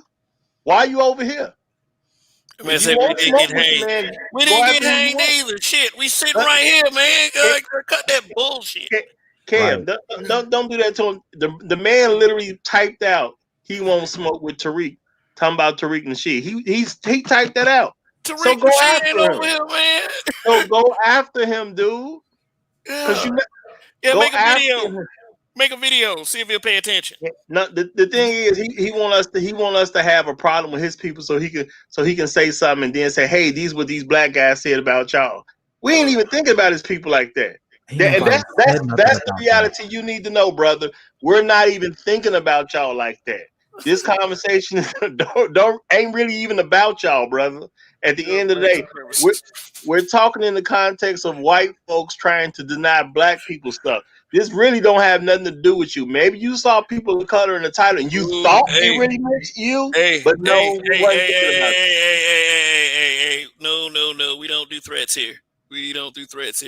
Yeah, you need to calm that down. Besides, at the end of the day, he did a whole documentary on the Haitian Revolution talking about the Black Republic. So I don't understand where you even get off trying to target Tariq. When if it wasn't for folks like him, a lot of people wouldn't even understand their African history connections like that as they pertain to the US and otherwise. Moderators, we don't do threats. We don't do threats at all. So anybody threaten anybody, get them out of here. Period. Yeah, I don't care if they're subbed or not. Fuck them. We don't do threats. Yeah, and if he got a problem with Tariq, my thing is go take that to Tariq. I can't stand people who keep saying I got a problem with this guy. Well, why don't you talk to the brother you got a problem with? Why you want to talk to everybody else but the person you got a problem with? Because they scared. That's all I can think of. It's not like he's not accessible. He'll live chat you. All you got to do is go on his IG. You know his name. Yeah. But yeah, family. I didn't want to take too much time. I just wanted to address No, no, that. no, I no, no, saw no, no. foolery in the chat. No, no, So no, no, no, no. You y'all, good? You good? You good? You good? You're like you're always welcome. You're quite the professional, so we don't mind having you. Yeah, thanks for coming up, Nameless. I mean, absolutely, family. you know, I look, Go ahead. I don't know, maybe I touched it off when I was discussing the distinction between, you know, ADOS black and non-ADOS black people, and specifically how much of the programming. I mean, you know, the fact is, like, especially amongst your more uh, higher level universities or whatever, you know, when you look at the statistics of the black people who attend those schools now, you know, very often the majority of the quote black people are not ADOS people. Now, uh, if you're talking about, let's say, a state university, you know, that was created by the efforts and taxation and the black people who fought in wars and all that kind of stuff to fund that the land grant for that state university. You know, I think it's important when the majority of black people who attend the University of Virginia, for example, are not actually ADOS people. I think that's important. Yeah, and making that line in the sand, so to speak, really speaks to the historical context that a lot of things in the Constitution were even written about in the first place. Because our experience was very different here relative to other people who migrated here who Right. ultimately fit the definition of what black becomes later. Because yeah, we did have that term Negro for a very long time. Right, And and that's why I made the point of saying, I on my birth certificate it said Negro. It didn't say Nigerian. It did, you know what I'm saying? It didn't say Belizean. It said Negro. And see, people need to understand that the way the slave trade operated here is very important and what contributes to what I guess some people say when they say we don't have an identity. Because when you start talking about what Jefferson was doing with these baby farms and all of that, I mean, Black Lulu, you saw my video I did on this about how we got here. You know, I touched a little bit on that. I don't think there's anybody in recorded history that we've seen who's gone through things like that, where the culture's been so thoroughly obliterated and was allowed to stay in this limbo that we're in right now. Whereas the Caribbean, you know, you still have people coming over from the continent at a regular level that still remembered their history, that still remembered the culture. You can go look at Jamaica or really anywhere there. You can still hear Africa in the way they talk. So that did contribute to the way resistance happened here in the Caribbean versus here. And it does play a role in having cultural inertia. But if you compare them to folks who were ended up being free up in the north, you're going to find more similarities than differences. So, you know, you can't compare the two, but you also can't say we don't have an identity when we were able to do what we did during Reconstruction in spite of all of that. We were able to do I don't things see during how Jim you can Crow. look at this world and look at the impact on this world and the culture throughout the world and claim that African Americans, ADOS people, do not have an identity. It may be troubled, it may be complex, very often contradictory, but damn it, we damn sure have an identity. Oh, we definitely We do. probably have the most unique identity, which is why some people don't like it. Because I like I when I meant by what I was saying earlier, it ain't necessarily the land that tags our identity. Because people don't look at us and say you American or whatever, or you Illinoisan, you Philadelphian or whatever the case is. When they look at us and identify us mentally, they're saying you are black. Did You know what Muhammad I'm saying? Ali have an identity? Did Muhammad Ali have an identity? No, he did. What I'm saying is our identity is at levels that theirs will never reach, because the only thing they really have to identify themselves with is a few things they did, but it's mostly just where they come from. Our identity really comes from what we've been through, what we have overcome, and who we are as a people, and how we accomplish more than anybody else in circumstances that nobody else had ever had to go through. Our Facts. identity is far more valuable and a lot stronger than anybody else's on this planet right now. And I think the biggest problem is I don't think we as a group really get that. Not really. Not as a whole. We see the effects of it, especially when we get side by side other groups of people. But we have so many different, we probably have one of the most complex cultures on the planet right now due to what went down with us and the way we came up in a place like the United States that has a policy the way it does, where it's a dualistic system of you need to have a culture to insulate yourself so that you can participate in the national identity, while at the same time having a national identity, which isn't necessarily intrinsic to the ethnicity that you have. There's not a lot of places that fit those definitions. Yeah, we got the top identity, Black Haroon. And that's why I said earlier that I want to be as black as you when I grow up. Well, you gotta live a long time for that, right? Hey, brother. Even to this day, yeah, I see. I don't even see your eyes, but I can still see the fire in your eyes when I'm coming at you, brother. I want to be that black. Yeah. I mean, admittedly, and I didn't mean to rant against, No, you good. You good, brother. Much respect. Like I say, over the years, I've heard that kind of thing and the somewhat dismissive and diminutive way in which that type of language is used, and it even been used, like I say, from people that I otherwise actually care about. Like I say, it's not, it's just something that I've heard white people say. It, like I say, it's something I've heard other black people, different sorts of black people say, and it has really bothered me, because I think it, and I don't know if it's their intention, but it just kind of seems to be an effort to kind of diminish what we are, and even if it isn't their intent, that's definitely how it comes across. I think was his intent. In light of this comment Kevin has on the screen right now, it was that guy's intent. Go ahead. Yeah. Let me go ahead and acknowledge the super chat. Thank you, Sun is Hot Raw. And welcome.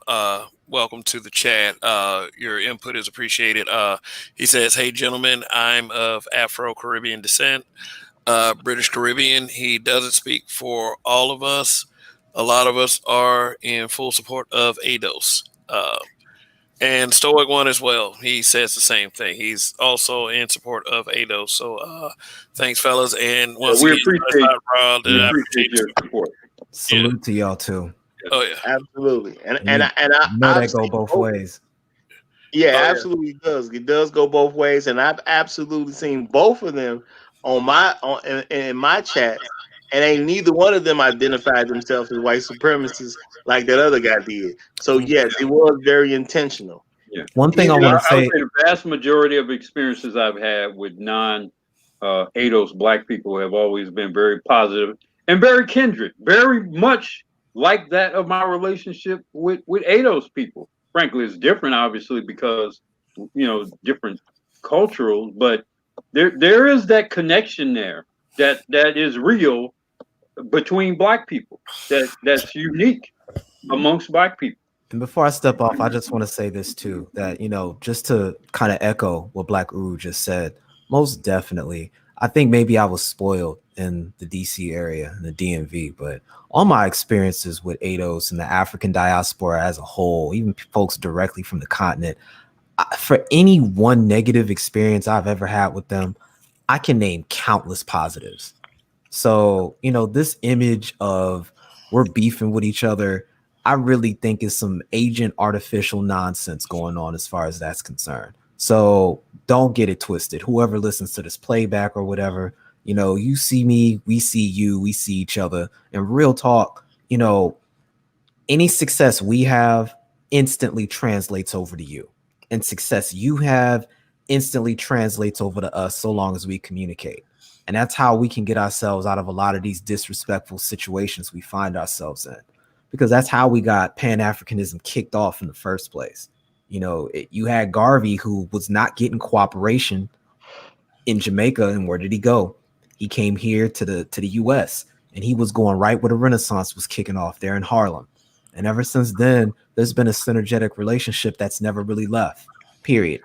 And, Like, I feel like and black people in this country have never thought of Garvey as anything separate from us. Not at all. In fact, most 100%. people think Garvey is like the ultimate sort of black American hero to a And look large at who he extent. inspired. Look at who he inspired. Exactly.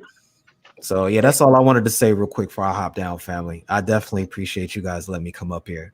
Oh yeah, no problem, man. Thanks for coming up. Much Thanks, appreciated. Nangler. Absolutely. Good to see you, man. It was good to see you.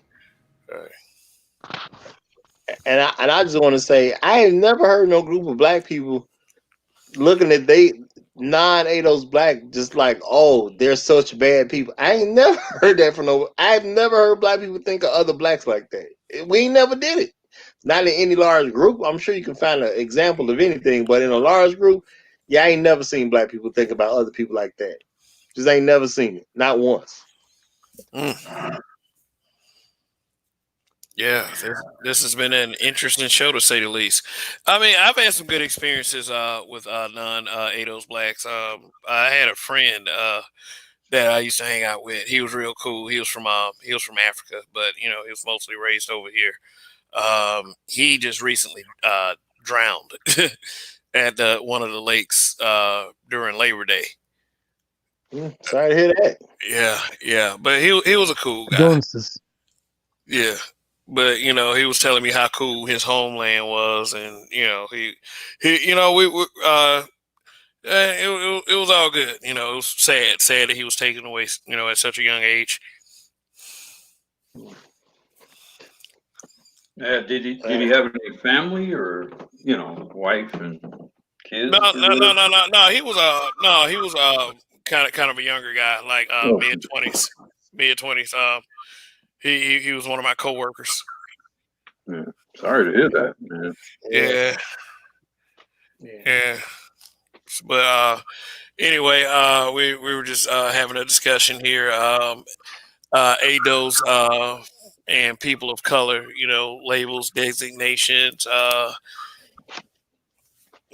just and Well, I mean, on that point, now we've been talking about Ice Cube and the Platinum Plan and the Ice Cube Plan and whatever are not the plans of Joe Biden, and that I haven't read Joe Biden's plan, but there are references in that plan to people of color, not to black people necessarily, to people of color. So if Biden gets in there, how specific is the whatever sort of help he intends to provide to non-Caucasian Americans? Is any of that going to necessarily be targeted specifically to black people and certainly specifically to ADOS people? Or is it going to be, I'm going to put all this money in a pot for non-white people, and then you all just have to kind of fist fight each other over, what's in that pot? I'll tell you what, it targets the black vote. That's what it targets. And the fact that it also targets more so black women as opposed to black men. And so if Biden does get in, then that POC is going to have the effect of, like, the reverse effect of trichonomics as far as with the POC. So it's going to work in that same fashion. It's going to trickle all the way down until it gets to black women, and then it's going to get even smaller when it gets to black men. And it's gonna mainly target what does, because keep in mind, who's the people of color? White women. you ain't fooling me with no people of color. Point blank period. I'm too old to be fooled by people of color anymore. People of color means white women. That's how I take that.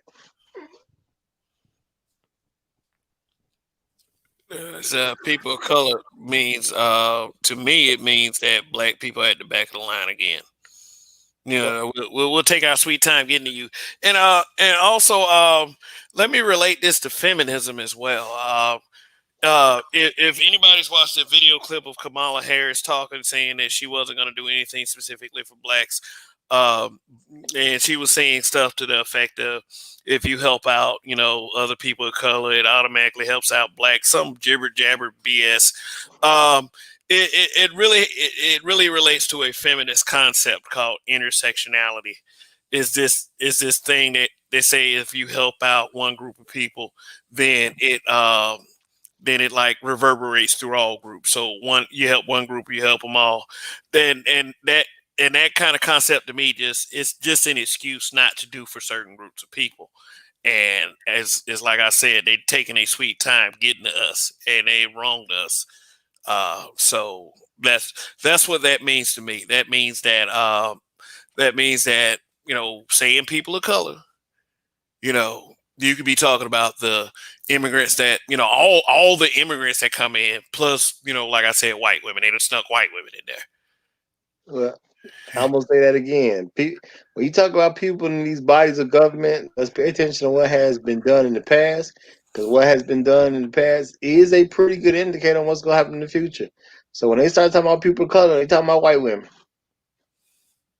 RBR Network, please do not make accusations about other YouTubers here unless you have solid evidence. We do not do that shaming bullshit.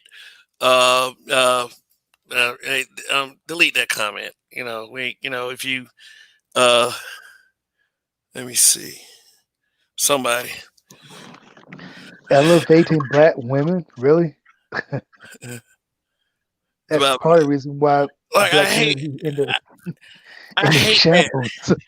I hate that you make one video talking about one of the problems in the community, and people always say all you do is bash black women. That's stupid. Yep. That is so stupid and narrow minded.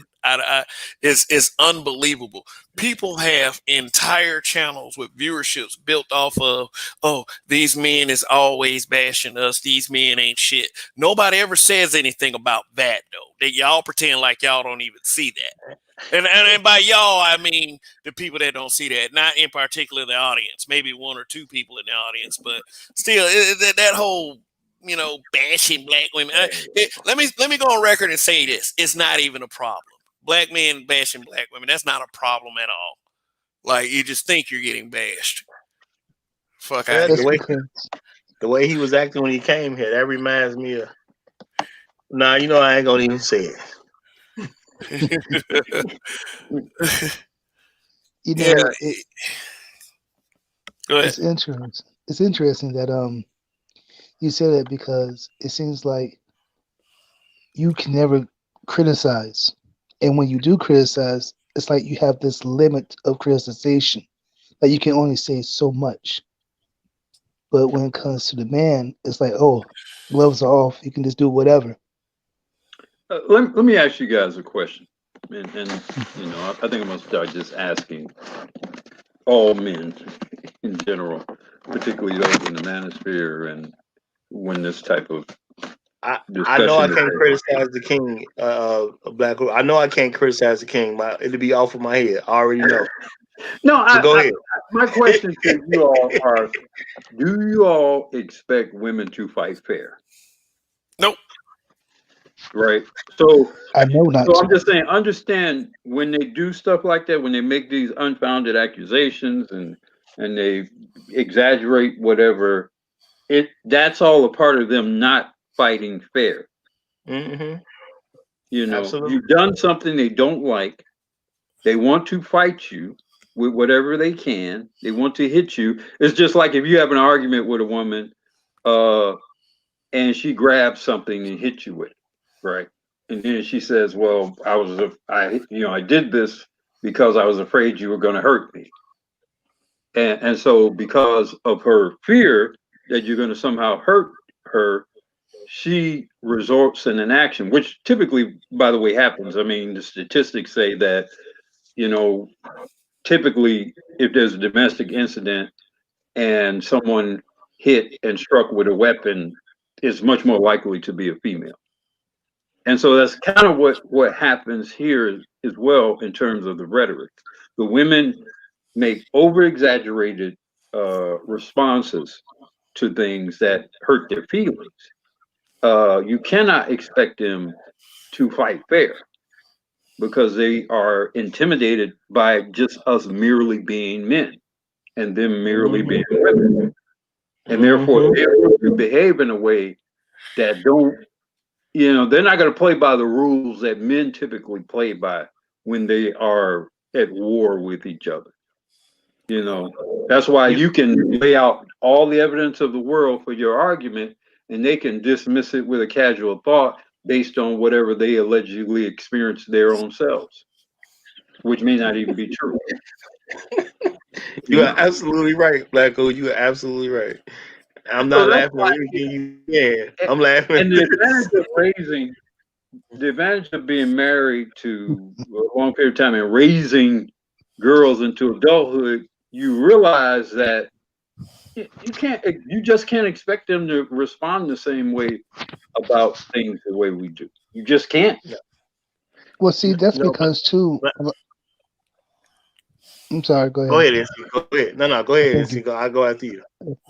Yeah, thank you. That's because too, though, because women when they're explaining something a lot of times, or when they're saying something or doing something, it's a state of emotion of how they're feeling at that time frame. So, I mean, indeed, you can. So, you can do something and everything be okay within 5 minutes later. What you did 5 minutes ago. Now all of a sudden it's a problem because the mood set, or what we call nowadays, the vibe, has changed. And so, with that being said, the move that she's changed and is dependent on how she translates information and how she tells information to you. Well, I'm just gonna say that I always say that I like to. Well, I ain't gonna say always, but I like to make a difference between that 15 to 20% of black women that are good to great. I love them women. I love them to death. Love them. I actually like those women because I love all of them. I don't like a good percentage of them, but I do love the ones, and I really actually like them. Like I can be around them, and it's cool. That 15 to 20% that's good to great. But I've noticed the ones that aren't such good people, they won't usually fight their own battles. Usually they'll get a man to do it for them. And I'm gonna leave it at that. Okay. Let me ask everyone this question: If what percentage would you say that are good men? I mean, I haven't thought about it in that concept. It'd be pretty high though, because society it's just easier to be a good black man. Because if you're not a good black man, you pretty much gonna end up in prison, homeless, or dead. You're gonna pay for it. No, this world requires you to be a good black man to survive. Let me say this real quick. Thank you for the thumbs up. Got 40 thumbs up, but if you haven't, please give this a thumbs up. And I do have 2 thumbs down. That's okay too. And I do have my suspicions. But we need to do some forensic analysis of that.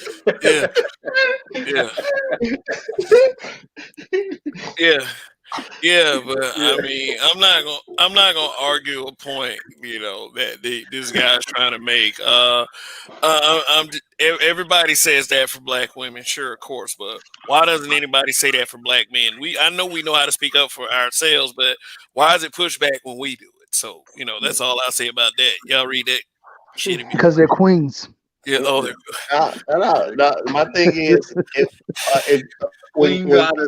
Queen Goddess Mother. I don't know how many movies y'all ever seen. The mother of everything. Yeah, that's right. Let me tell y'all this. I don't know how many movies y'all ever seen, but I watched this movie a ton of times. The coldest criminal ever to exist was Kaiser Sose. Yeah. And if you can figure out the relationship between sisters and Kaiser Sose, you'll understand exactly what's happening right now. Point blank, period. Mhm. Kaiser Sose told him how it went down. He was in the room, but he was never in the room. That's from The Usual Suspects, y'all. Y'all got to understand that movie to get that reference. He was in the room, but he was never in the room. The Right. same way black women can get their arguments made when they're in the room, but you never see them in the room. It happened tonight. Oh yeah, yeah, definitely happened tonight. Yeah. Yeah, and that's very often the case in many environments with black men. Unfortunately, both in this virtual space as well as in our tangible world. Very often, they're never a loss for male surrogates. Never. Kaiser, Kaiser done did it again. Hmm. He just didn't get away with it this time. He gets Right. he got spotted Right. this time. But going back to your question, NC Work, I would definitely concur with Roger, and that is that there are more good black men than there are black women because we don't survive if we're not at a certain level of decency. You know, we the world the world does a job on us when we're not at least at a certain baseline level of, appropriate behavior, so to But now, speak. does that make us good, or does that make us just being able to follow instructions or follow the rules? Well, No, part of being good is doing the right things, doing what society needs you to do in order to build and maintain a decent, mutually beneficial and functioning society.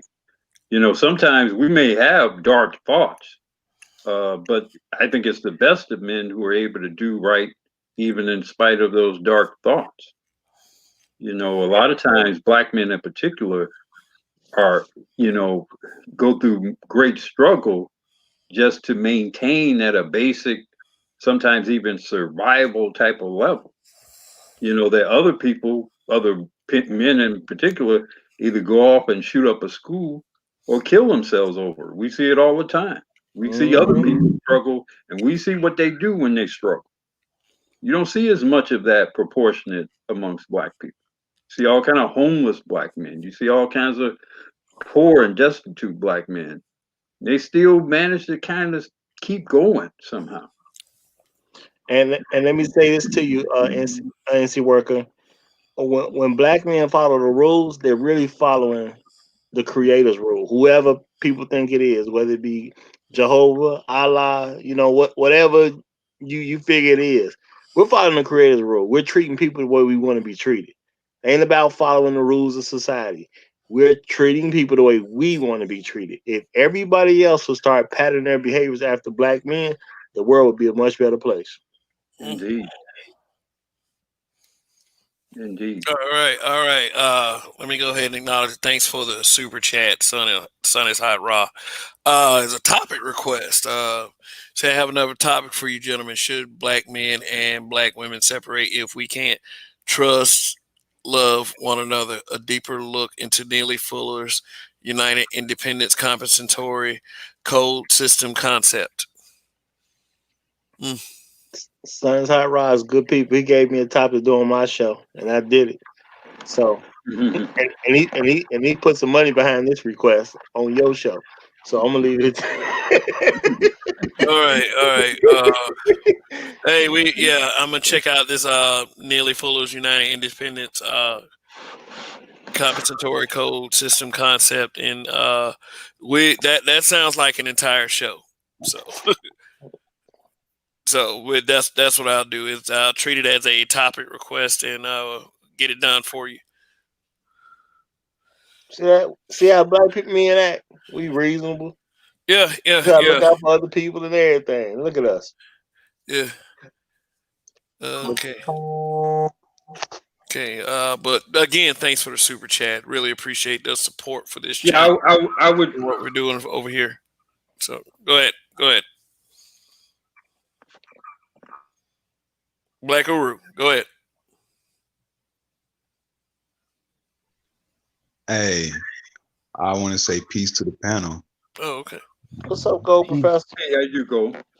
Hey, I want to say peace to the panel. Thank you for having me up. I wanted to get to the show. I had other things. I had other things going. Oh, But, that's cool, man. so, It's all good. Welcome. yeah, You're right on and time. yeah, the title, ADOS versus people of color.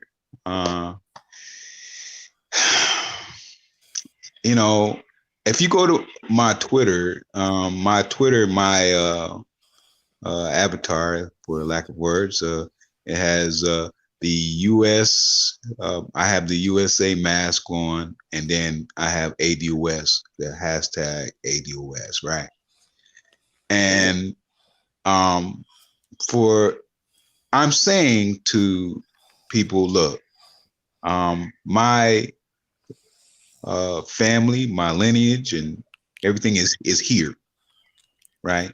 That's what it speaks to. Now I don't know where about we are in the discussion. I don't know how long we've been. If you guys passed it, I don't know.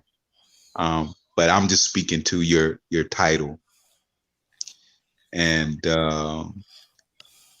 I think for time we sought to have some type of identity that speaks to us, our position, and I've taken hold to that.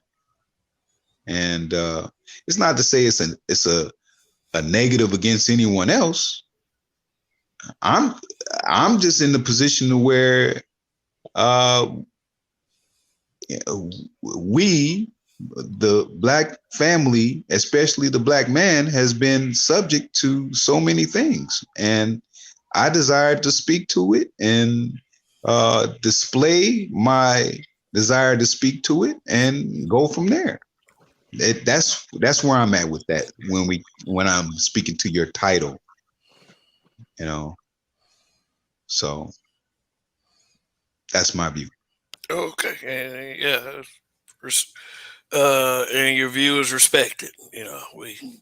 I just want to let the panel, the panel understands that, and want to let the chat know, in general, no one in particular. But shout out to some people in the chat.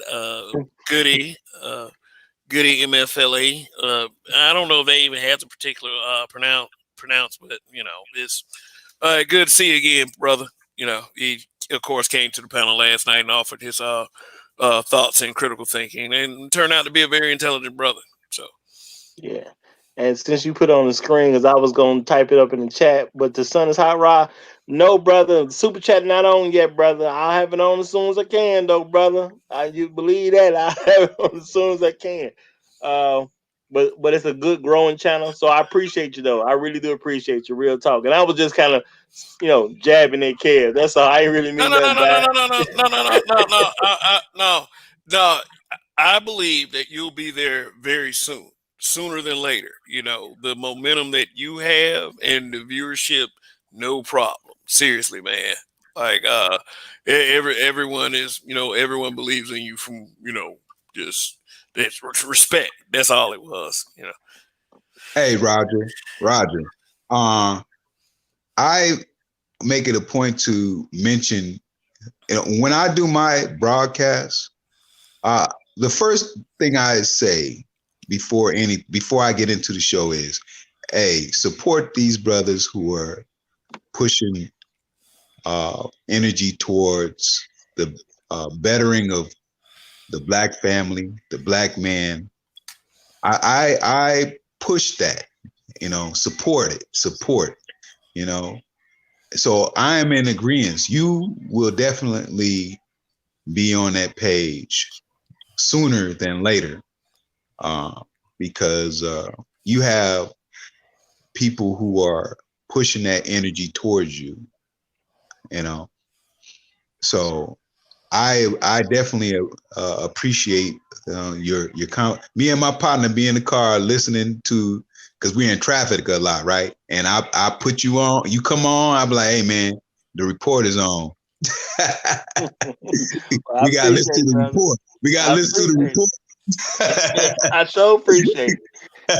And you know what? Thanks for that super chat, because I didn't shout out the. I mean, thanks for the cash app. I didn't shout it out on my last show, but on my next show, I'm gonna say it over there to give everybody who gave me one the proper respect, because I did appreciate it. So I'm gonna make sure I do that on my show to show proper respect. So I definitely appreciate you, brother.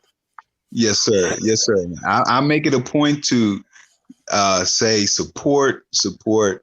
Um, and I use two platforms, YouTube and Twitter. So I move stuff back and forth in between those two platforms. I share um, um, info and move channel. I see your channel, then I put it up on my Twitter and share it and things of that nature. So yeah, I put energy towards these kind of spaces. And once again, I appreciate you, brother, for bringing me up and letting me um, express my view and point. And I maintain that it is a beautiful thing for us to have the utmost courtesy with each other, which goes to Roger's point. We are that people who always say, hey, look, we know how this thing work. All you got to do is listen to us. All you got to do is put your energy towards us and let us handle it. Do we have people who don't know what they talking about? Sure we do. Do we have people who be constantly messing up? Sure we do. But for the most part, why are they talking? If there's more people than all of us, right? There's more people than all of us. Why are they entertaining the desire to have what we say about it? You understand what I'm saying? So I'm saying that there's meaning in what we do. There's meaning in these spaces. There's meaning to that Roger report. When Black Uru Strike speaks, there's meaning in that. And this is important for us to continue to maintain.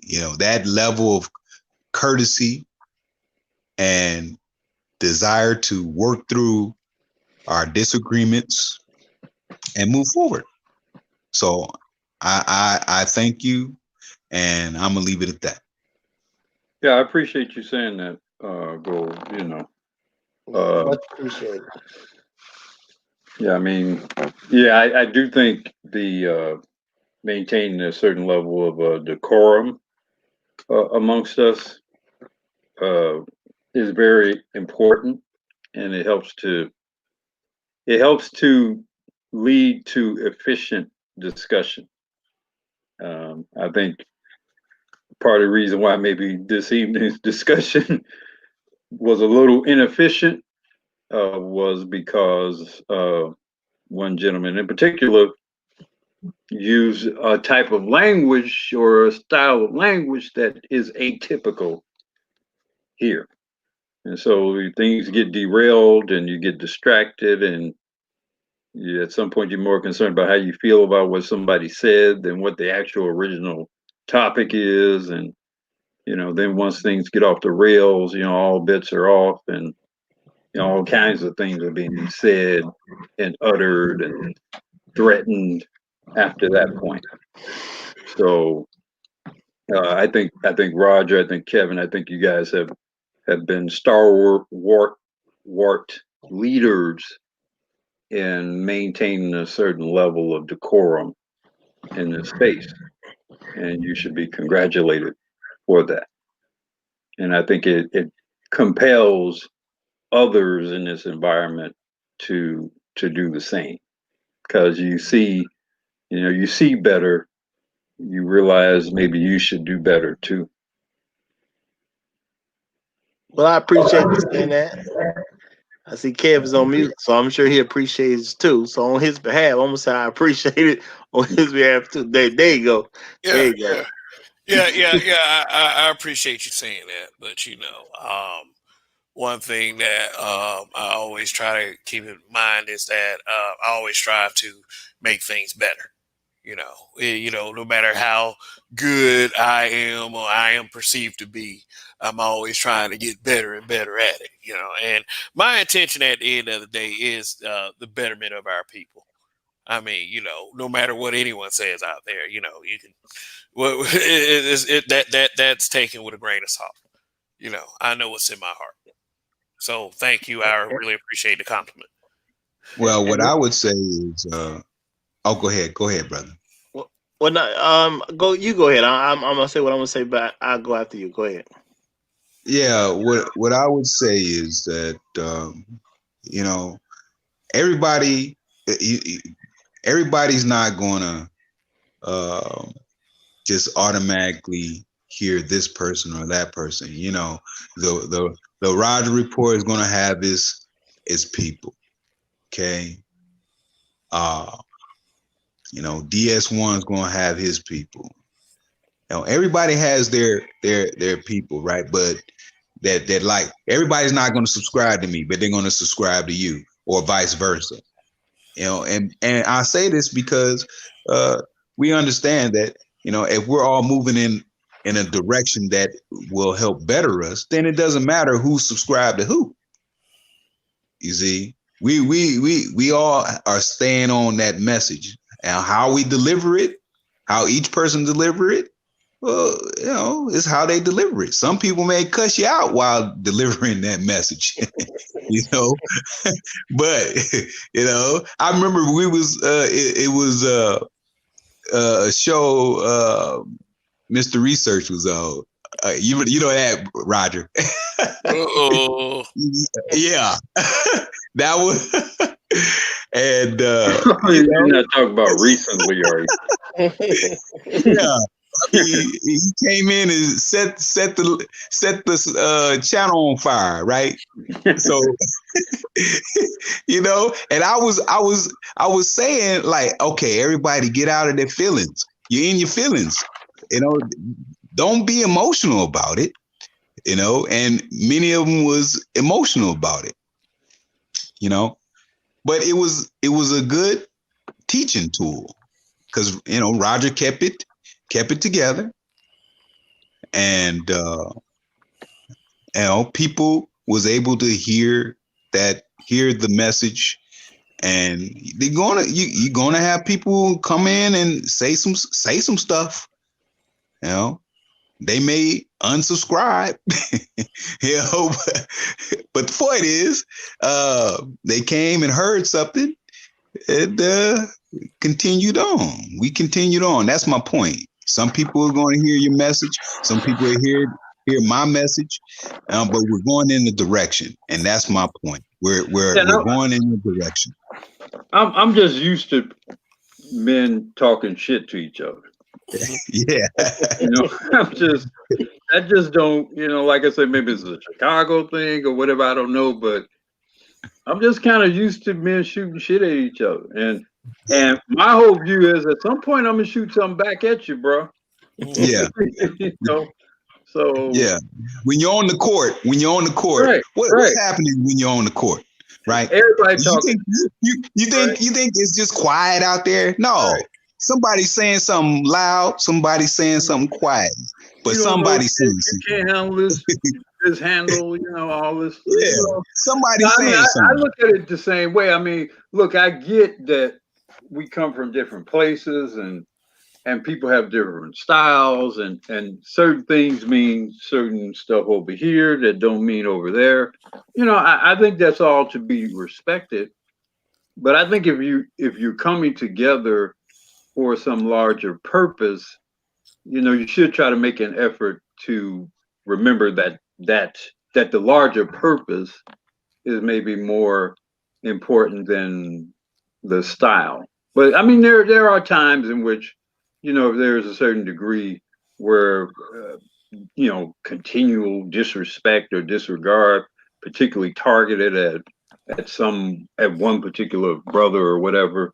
There are times when you have to deal with that type of stuff too. So, it's kind of a work in process, but I just Right. think you have to be careful not to get so concerned about, how things are styled, both in terms of language, but even as well as, I mean, like this whole thing with Kevin Samuels and the whole whether you should dress this way or that way. And like you were saying, Roger, I think earlier, or maybe it was in some other venue, it kind of depends on what you're trying to do. I mean, obviously, if you're trying to do something in a particular kind of environment, you have to assume the garb of that particular environment. So I'm sure even Mr. Research, for example, I'm sure he smartly knows he has to tone down certain maybe types of his more confrontational nature if he's in a certain type of environment. Well, I'm gonna say this. Uh, see me, I'm a person that believes in God, right? Okay, and y'all know I don't like to throw people under the bus, so I'm gonna just say this. Y'all, those in the know what the subject of my last show was. Sometimes when you need a sacrifice, God will supply the lamb. And he'll give you an exact example of the mentality that you were kind of speaking of. I'm gonna say that. And y'all seen what the show tonight was as well. And tonight I believe we had some people that were ADOS on the panel, and we had a person of color that showed up.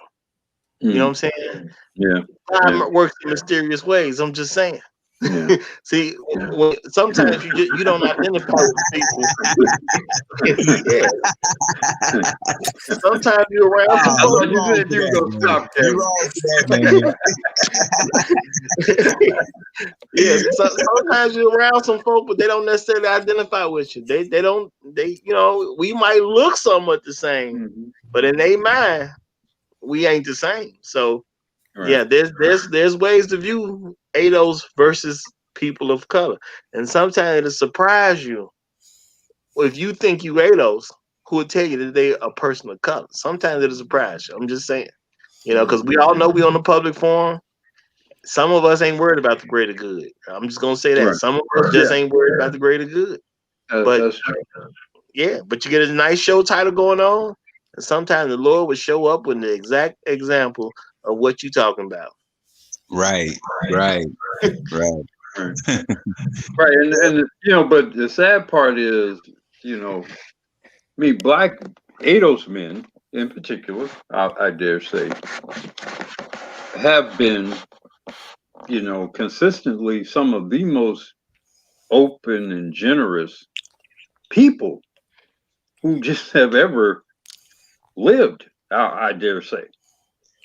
The generosity of male black descendants of slaves in this country.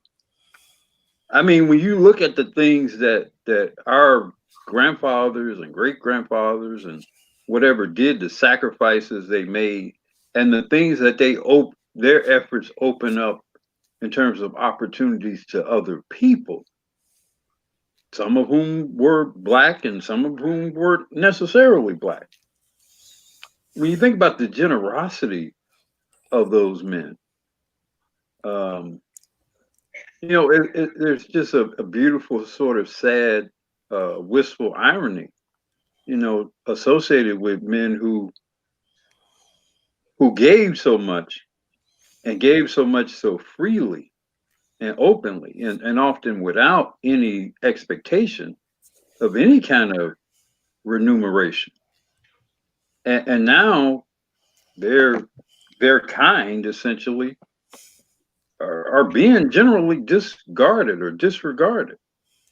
And then when their kind, which would be us, finally start to assert, their own right and claim to and for something for themselves, maybe even in some cases even exclusive of the women, then that's an affront to everyone. That's an assault to everyone. Mhm. You know that what Ice Cube did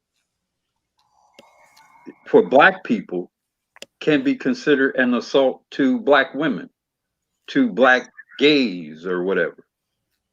I mean, It's a it's a damn it's an thing assault on it's a damn thing being an ADOS man. It's Or Yeah. a Transformers. I think they would call it violence nowadays, the way they use Yeah. language. 'Cause if y'all would have saw what I had to watch today, and this coded language that they use, hmm I'm pretty sure they would describe what Ice Cube did as violence, hmm yeah, yeah, yeah, even though that has nothing to do with the actual term violence. yeah. Violence doesn't necessarily have to come in a physical form. You know what I'm saying? This is what you have to You consider you about can be violence. violent in so many ways. You know.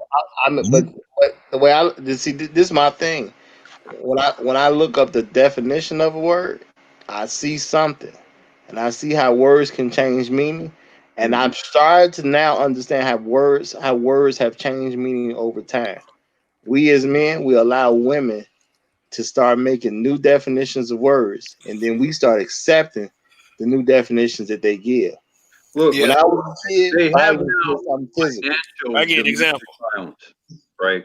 So if you deny or take a credit card from a woman who's spent you all damn near into bankruptcy, and you take that credit card from her, that's like domestic violence.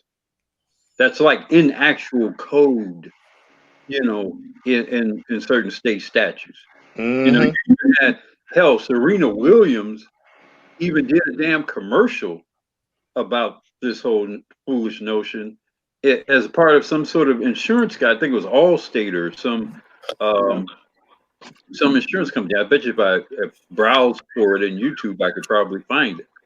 You know, I mean, that you're right. They're changing the language in ways that almost anything you do that a woman doesn't like is some form of domestic and or sexual violence. Virtually anything. Well, what happens when you're losing? I'm gonna pose that question to you. When you When you're lose, losing, when you're losing, what happens? Yeah, when I get what you're saying. Sometimes people want to change the rules because they losing. If that's Yeah, what because you're they doing, losing. Yeah, they want to take the ball out of your court. Hey, but listen up. Yeah. Hey, but listen up, everybody. Guess what? dun Uh, dun dun. yeah, it's about that time. It's So time to go. yeah, so let's get some final statements going, and then then it's until the next show, which is Sunday night. So who wants to go first? I'll go I'll first. go first. I'll go first. Okay. Okay. I'm saying I'll go first because I was the last to get in, and so I'm gonna say it short and get out first. Thank you for having me up. I appreciate builds like this. I say on my channel or my broadcast, support, because this is where we're at, and this is where life is at. Everybody knows it. The granocracy knows it. Everybody knows it. So we're gonna keep it pushing. This is where we at. Good night, brothers, and I appreciate you. All right, All take care, right. brother. Take care. Appreciate Stay that, safe. go for us. All right. I can go if you guys don't mind. Go ahead. Go right ahead, Black Guru. Well, this was a complex evening.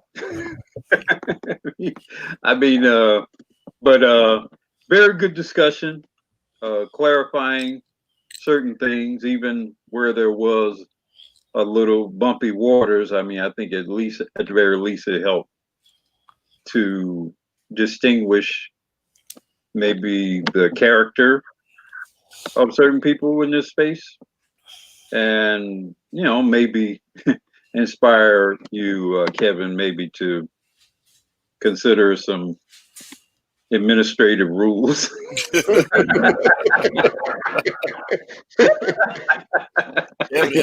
definitely. Learning curve. certain things that well, happily you have not had to deal with that type of thing very much, so that's the good part of, a good side of that. But no, it was a good discussion, insightful. I think it bears more discussion, because I do think, as we progress, particularly from a political standpoint, you know after the decision is made in the first week in November, we will have to somehow engage with whoever is there, and we will probably have to be specific as to who we are when we so engage, and then also what is our collective planning of some sort. What is the collective planning, if you will, of ADOS men, or a larger subset of black men, assuming that ADOS and non-ADOS men can agree on some areas that would be to all of our mutual benefit. Then how you go forward with that, with some sort of agenda to either create or back, if it's an ice cube or whatever, plan before whoever Caesar is. So I do think these kind of, this was a bumpy first start in this type of discussion, but I do think we need to start defining who and what we are, and then how does who and what we are manifest in what sort of governmental policy, political decision making we do for our mutual benefit. So I'll leave it at that. Okay. NC worker or Roger? I Go can ahead. go. Go ahead. Oh, thank you. First, I'd like to say thank you for allowing me to come on your panel. This is my first time, and I thank you very much. Oh, you're welcome. No problem. I mean, yeah, when it comes down to it, once we come to have an agreement on being ADOS or ADOS, we shall also come together, not just on the term, but also get a financial backing with it too as well. And then start putting some more things into action so we can get what we want, or our narrative, on the books through Congress. And thank you again very much. I hope everyone have a good night. All right. You do the same, man. Thanks for stopping by, NC worker. Much You too, appreciated. Nancy, bro.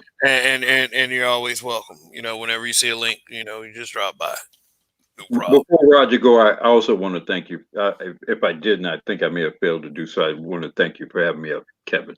No. I mean, and I already know, but you're welcome. Thanks. All right. Well,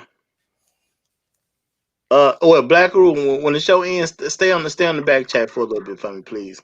Sure. But I am gonna say publicly, man, I want to be like Black Guru when I grow up. Okay, real talk, y'all.